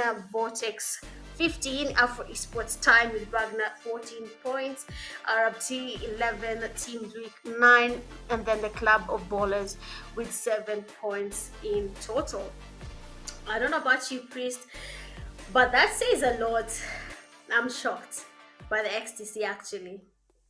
But I'm not shocked actually. You know, it's Miramar. I I knew that they got it. They got it like that. That they were literally the first team I mentioned. When it comes to Miramar, yeah, these guys they just love them some Miramar, and it showed. But it's not over just yet. And guess what? We've got another Miramar back-to-back Miramar action. So do not touch that dial. We'll be right back after the break for the last game of the night. So do not touch that dial. Don't forget to like, share, and subscribe. We'll be right back.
All right.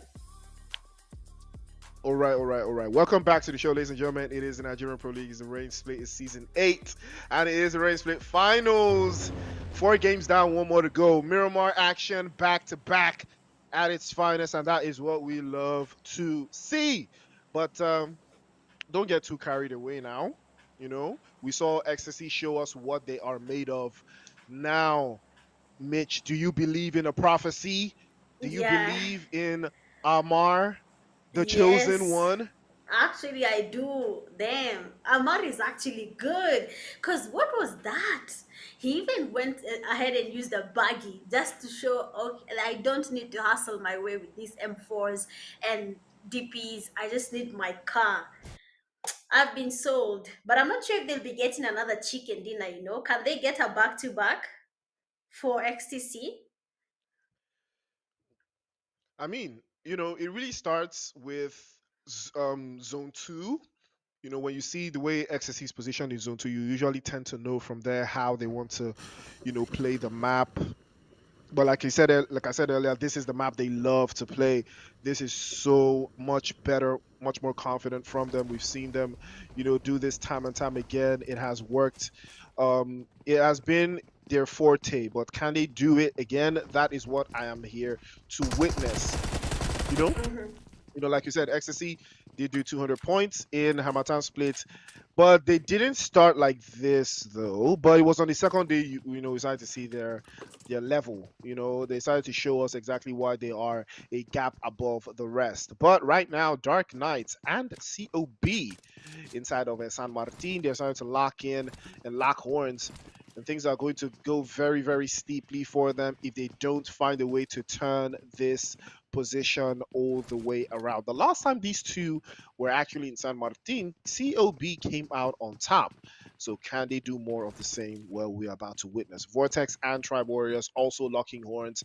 Tribe Warriors, they started the day very, very nicely, still sitting in third place, but they are very, very catchable. Pharaoh has dropped two now from Tribe Warriors. He's knifed top C. And now Tribe are down to two.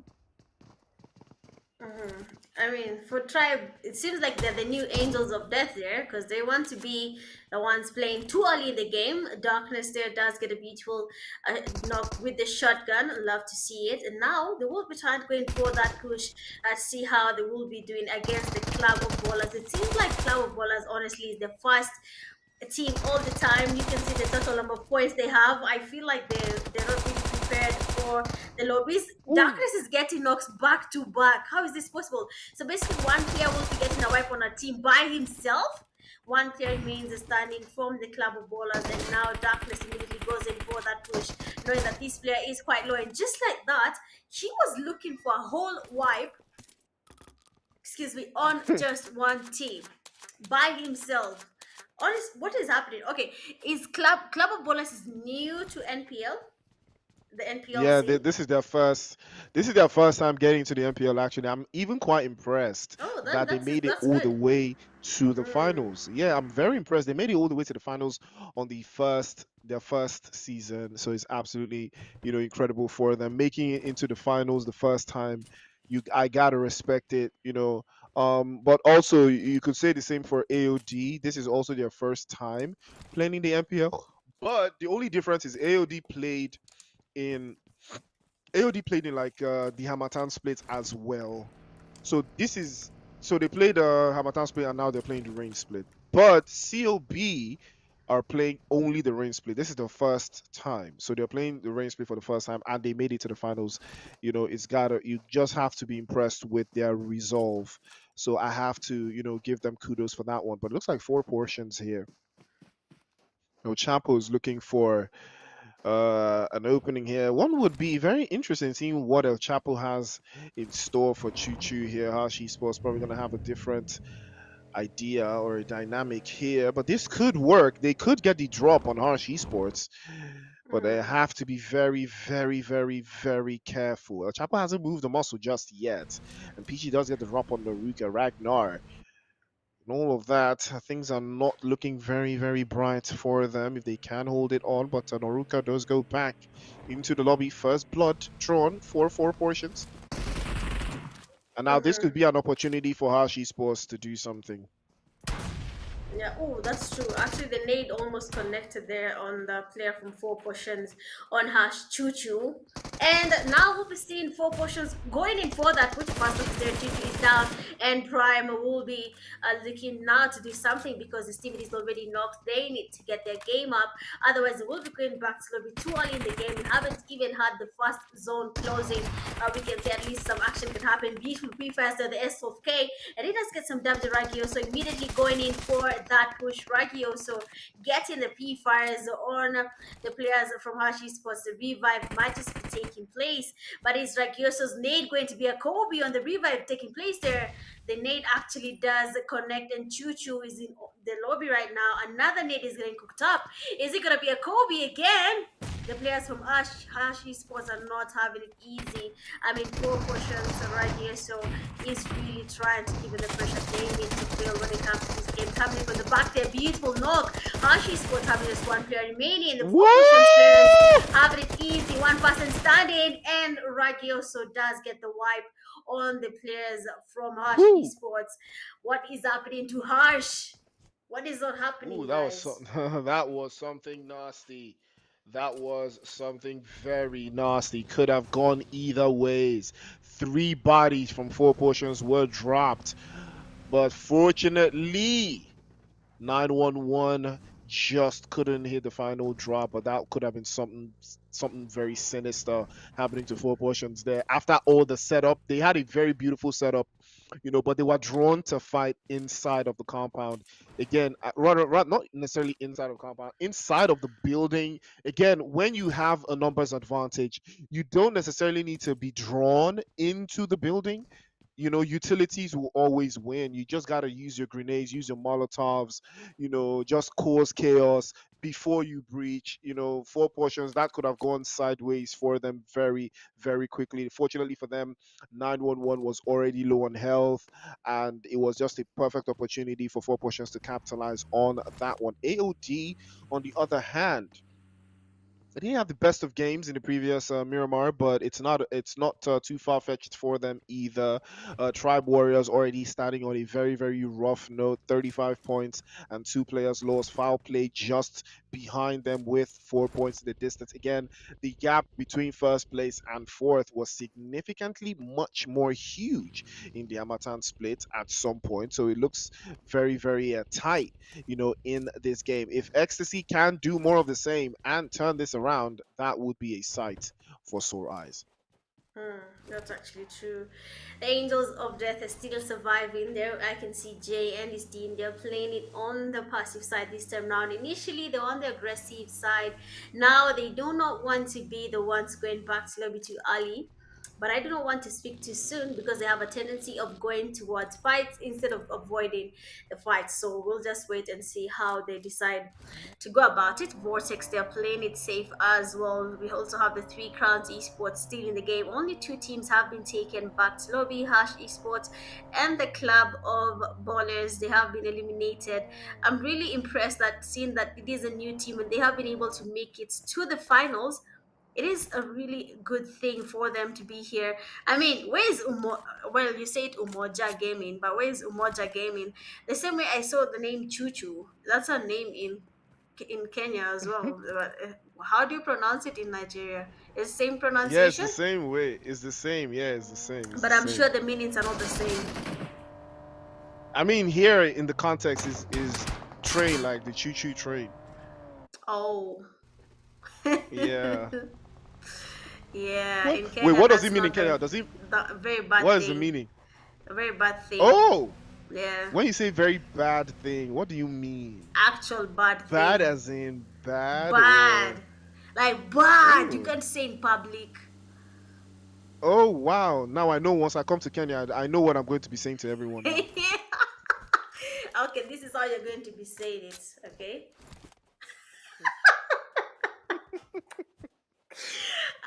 Let me just Mm, leave it. I'm not mm, ready to give Nigerians mm, another name they'll be mm, using for no reason when they meet Kenyans. mm-hmm. So not today, Yeah, guys. cause Not I'll use it today. and I'll say it's you. I'll say it's you that taught me. So Nah, you, not going to ooh, be happening. hey, 8-8, getting dropped off, but immediately Tribe Warriors will be getting swept to the side yet again. Touch goes back into the lobby, and now it is 24 MVP, the last one left. Can he hold a candle to the likes of Three Crown Esports? It's going to be a hard nut for him to crack again. They have been on the receiving end in these past couple of games. They have been struggling really hard. But can they rise to the occasion? Can they turn things around? Can they keep the pressure off of themselves? It's going to be a lot. It is going to cost them a lot. But eyes will be on them going into this final third. Three Crown Esports did not come into this game as a complete unit, and it is starting to it's starting to show. It's starting to hurt. But Quilla will take the initiative. Will get the drop on 8-8. 8-8 gets dropped for the third time in a row. And now the Hmm. pressure on AOD is very, very strong. Again, AOD getting dropped off this early in the game shows you how different Miramar is for them, in their style of play. They're trying to play it a little bit more central. You can see them in Minas and Erales. And take a look at that zone. Shifts all the way towards the eastern side. Cuts out all of those teams coming in from Pecado, from Graveyard, from San Martin, even Los Leones and Chumacera all cut out. RGR, Team Ragnar deep in the south in Puerto Paricio, trouble for them as well. They need to make those early rotations and get just on the right side of that zone split.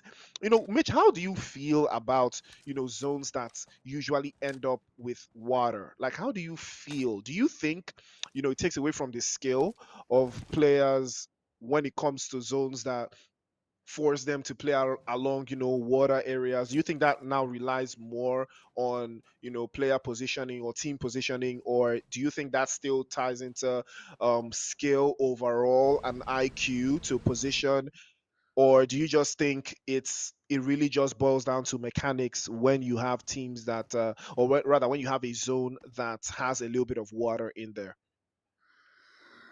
As long as there's water, if you do not have IQ, you should exit that game and go back to lobby, because I'm so sure it's usually very hard to survive when the zone decides it's going to be more of the water based type of zone, because you need to know what happens. Are we going to be going this side, or are we going to be holding this side of the ridge? It's usually a lot, and the fact that you asked all those questions, the answer is just one. If you cannot think through your next steps, if you don't have that in mind, then playing in such a zone is not going to be easy. I actually love them for the fact that they become very challenging, and that's when you start seeing teams thinking outside the box. And that is what I love to see. You, if you know me, you've watched when I'm trying to cast a game. I always look for that time where players are in a tight spot and they need to use every single thing in their mind, their bones, everything they have just to be able to win a game. So of course, I love that type of game, and all that matters is how you think through it, with the right calls, the right place, at the right time. Well. That was a very interesting take. 46 points for AOD as they've added one to the call, but Ecstasy will add one as well. Looks like AOD want to finish the day with at least 50 points. That would be a very strong finish for a day one game. That would show, that things are going from bad to worse for Afro Esports. Neil will be swept out as well. Unfortunate scenes for him, and Afro Esports will have lost yet another player. And looks like Swart will be caught in a very, very precarious position. This guy probably got his license from a cornflakes box, because I don't know what that driving is, bro. I'm not even sure what to call it, but it is what it is. The game is the game. Afro Esports, not necessarily the best start that they've had, but it could be worse, you know.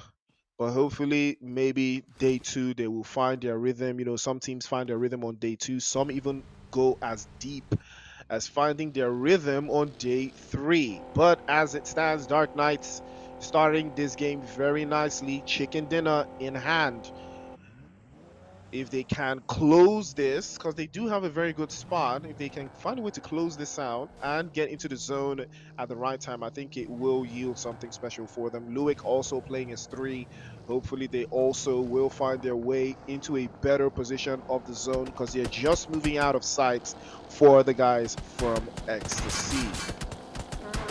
As we can see now, Team Lu, if they're passing by, and they have been spotted, we can hear the sprays there, the damage on their vehicles, but they are looking to go into the safe zone right now. The fight is not really a priority for them when it comes to this game. Tribe Warriors having just one player remaining, that is MVP, having to go against Three Crowns Esports. That's going to be really heavy on him. So we'll be waiting to see how that goes, to be honest, whether we'll be having any uh good moments here for Tribe Warrior for MVP, Quilla, and the Three Crowns Esports Chinese guy. This jiggle might, it better work, because you cannot do this and it doesn't work. Hey, I beg. You just go back to lobby. So I hope he's practicing for something good. Otherwise, that might be his downfall. But for now, we still have 14 teams in the game. That's a lot. I don't think people want to lose this game anymore. They want to be having the highest points by the time tonight's games come to a close. This is basically the last game of the night, and I believe every point counts. Oh no, I was hoping the game would have gone to those islands. Hey. But then PUBG just decided that's not going to be happening tonight. That would have been so fun, honestly. Moving from that place to the island, if you do not have it, you don't have it. That's just it. But so far, a couple of teams have already made it to the safe zone. XTC, Afro Esports, Angels of Death, Dream Hmm. Team need to start moving towards the safe zone. Otherwise, they will be losing a lot of their teammates either to the zone or to teams that will be holding the edges. They're waiting for people to come towards the safe zone. It seems like the Tribe Warrior MVP, the solo. No way, Wow. man. He basically eliminated the grounds. I said it. You better use that jiggle to make it work. But then I didn't think he did that. I don't think he did that. So that's something. But then have the players from Neon Rising. They have spotted the team that is XTC right in front of them. One knock was registered, and Wizard immediately does go in for that push. Though you have to be really careful. That push should not be the reason you go back to the. You might be thinking a bit too fast, and it will cost you and your teammates. Seeing that maybe you might get knocked while you're going in for that push, but then beautiful spray there from Baby. He actually does get some damage on the XTC player, big, but then the rotations are finally happening. Beekeeper sporting the players from XTC as well, trying to give his teammates cover. Nades literally everywhere. Both teams are cooking up the nades, but only one person can be the grenade, or rather the Kobe holder. And you have the first knock there, Afro Esports taking on Neon Rising. I mean, Neon Rising is not having it easy. Third party players are finally seeing it's time for us to shine, and they're taking on the players from Neon Rising. Back sloping one by one. Wizard is already down. Not Wizard, Baby, Yeah. sorry, is already down. So that's going to be really interesting to see how that happens now. Well, we are going to see if they can get on the other side of it, but there could be uh, interesting opportunities for Neon Rising to circle this around. But now they have allowed Ecstasy to box them in. Now they did have the opportunity to to turn this around with the element of surprise with that angle they had. But oh, take a look at PlayStation Zero driving an invisible car. You got to respect that. That's next level. You can see him. He just pulled out of his invisible car. That looks like Dream Team could be on the receiving end there. Amar drove a little bit too close to the comfort, got dropped away there. And Sad will be the last one. And that will be the end of the road as he hops back into his invisible car. Dream Team will be getting swapped out. And foul play will add a couple more to their bodies. But, pressure is starting to mount here. It's starting to rise. Ragnar still yet to secure any more points. Tribe Warriors will not be finishing this game very strongly. They will go out, but they did secure 3 eliminations to the good. 24 MVP did put some magic work in the Dove and the glove box, but again, there's still a lot of ground to cover. There's still a lot of places to look out for. Take a look at that. The hillside positions, Mitch, high ground positions being very much Mhm. occupied by the likes of Vortex. They are holding it tight. They're not letting it go. But Ragnar and the likes, they are deep in the south. If the play zone moves up north, these teams in the south are cooked. True.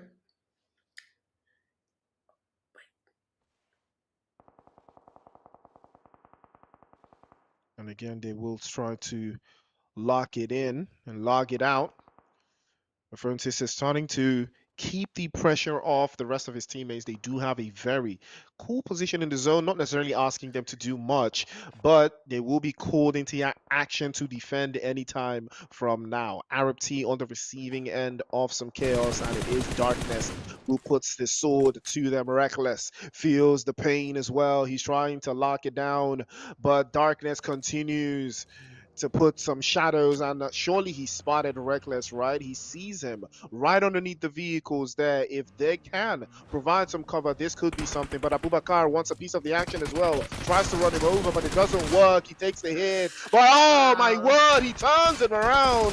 The 180, no What? spin. Gets the third. Oh! Abubakar Allah Akbar. What a drop from Dark Knights.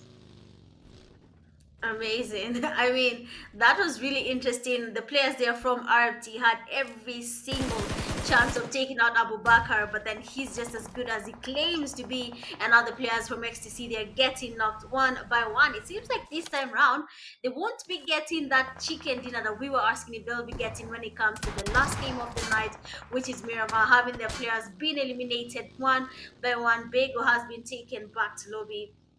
So now for XTC, that chicken dinner is not looking that close to them anymore. We have the players from Angels of Death. One player has already been eliminated, that is Azrael. And now three of them remaining. They will be making their rotations towards the zone. And for this game, honestly, I do not think Angels of Death want to do anything other than find their chicken dinner and at least some eliminations, because they are not taking any fights tonight in the last game of the night. Ragnar player, that is Alucard, waiting in a vehicle probably for someone to make a mistake, and then he'll be getting the knock there. The edges right now, the ridges near the water, are no longer going to be the safest unless PUBG decides that. But for now, the zone is closing in. It might just force them to go towards the teams that you were saying that are up there on the high ground of the hills waiting for people. So that's where everything is going to change now. Ragnar, the players from Ragnar will be forced to go to the players from Team Luik, from all the teams that are right above them. Vortex, Play, Fall Play, all these teams have the best places right now as the zone moves. And exactly that, PUBG has decided that this time round, the game is going towards XTC player Amar and the Fall Play team. So every single team right now is going towards them. And I really want to see, this is basically the last game. This is where everything changes. This is where the chicken dinner is literally everything. Everyone is going to be looking for those 10 points to be at least one step ahead. It is the grand finals. You need to make it the finals. 2 million naira is a lot, guys, in your country. You're absolutely right. It is a lot. Luik trying to take the 1v1, and he does come out on top. Roman goes back into the lobby, and that will be the end of the road for four portions. But what a game they have had today. They have been putting out a lot of eliminations, but it has not been enough to catapult them into that drop. But the eyes will continue to be on the guys from AOD. They're taking hits, and I spoke too soon. That will be another one biting the dust. 8-8 goes back into the lobby as well. Azrael probably going to follow through. Jay is going to be the last one left with danger for AOD. They have sacrificed two of their teammates to make it into the zone. It was a sacrifice worth making at this stage. It is phase 5 of the circle, and it's anyone's game, but how far can AOD stay alive? Can they overtake Ecstasy? It's looking very unlikely, though, because out of all of the teams that are left inside of the lobby, only Vortex have four players alive. Again, this puts things into a very different perspective. Amar is not to be counted out just yet. He is smack dab in the center of the circle. So this game still belongs to anyone. If Vortex can use the numbers advantage to their advantage, it's going to turn this all the way around. But again, it's all about IQ, it's all about skills, it's all about positioning at this stage. Ragnar creeping up into the zone slowly but surely. They have waited for the play zone to force them out, and this could be something that would hurt them, in that final third.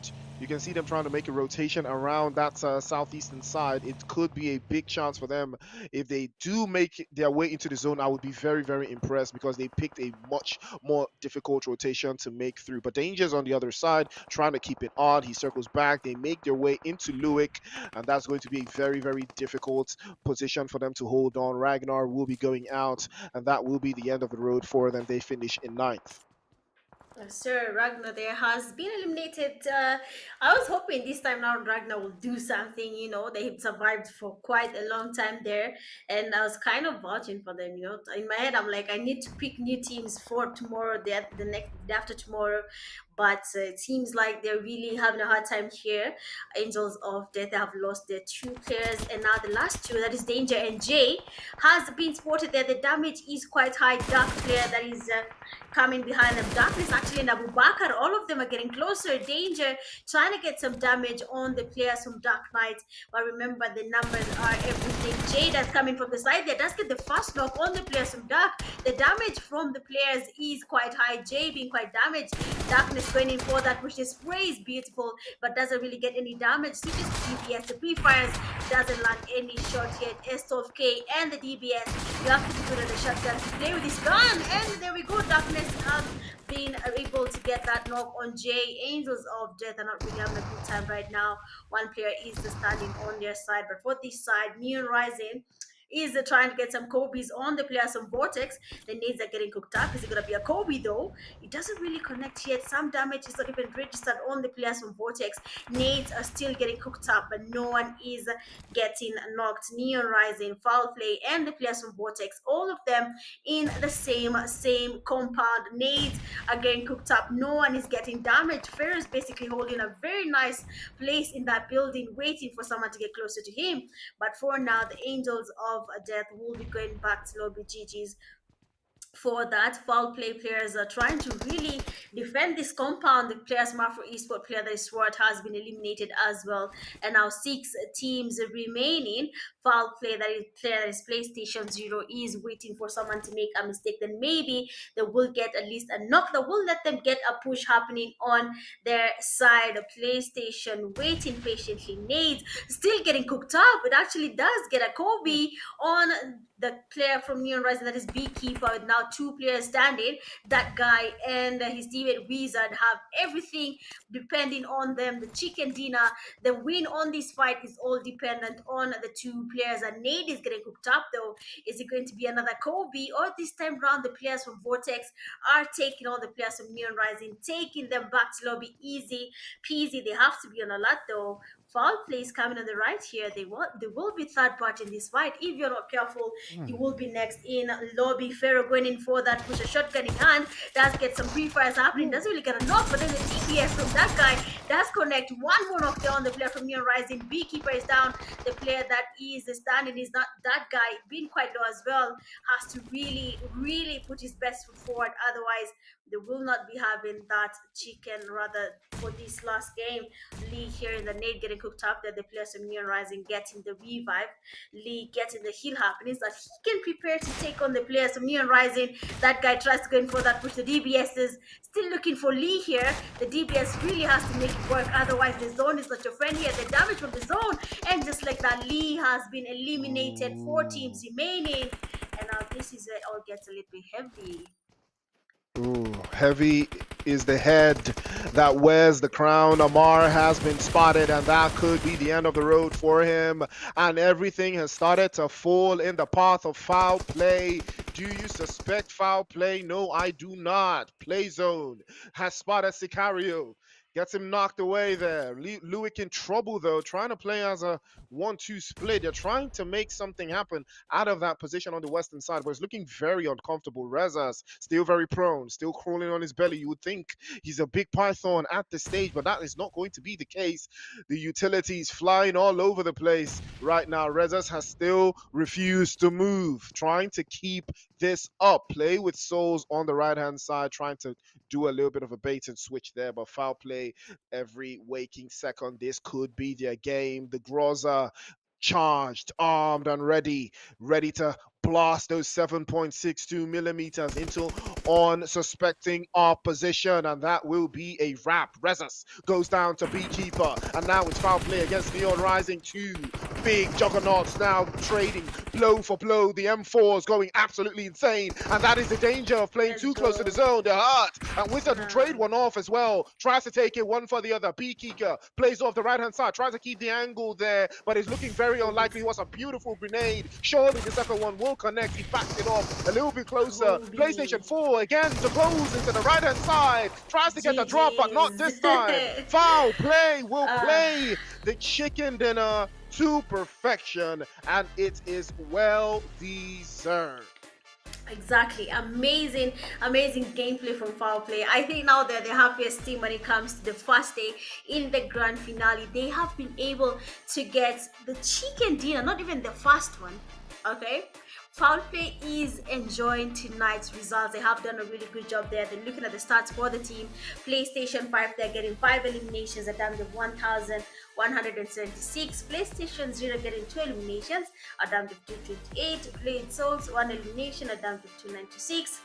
And player 0 eliminations. A match summary: we have 58 eliminations, 53 knockouts, 7,318 total healings, 0 vehicle eliminations, 31 assists, and 1 grenade elimination from the last game of the night. The head-to-head here have Foul Play 1,726 damage and 1,788 damage for Neon Rising, 3 knocks for Foul Play and 7 for Neon Rising, 8 eliminations Foul Play and 10 eliminations Neon Rising. Total points for Foul Play at 18 and the total points for Neon Rising at 16.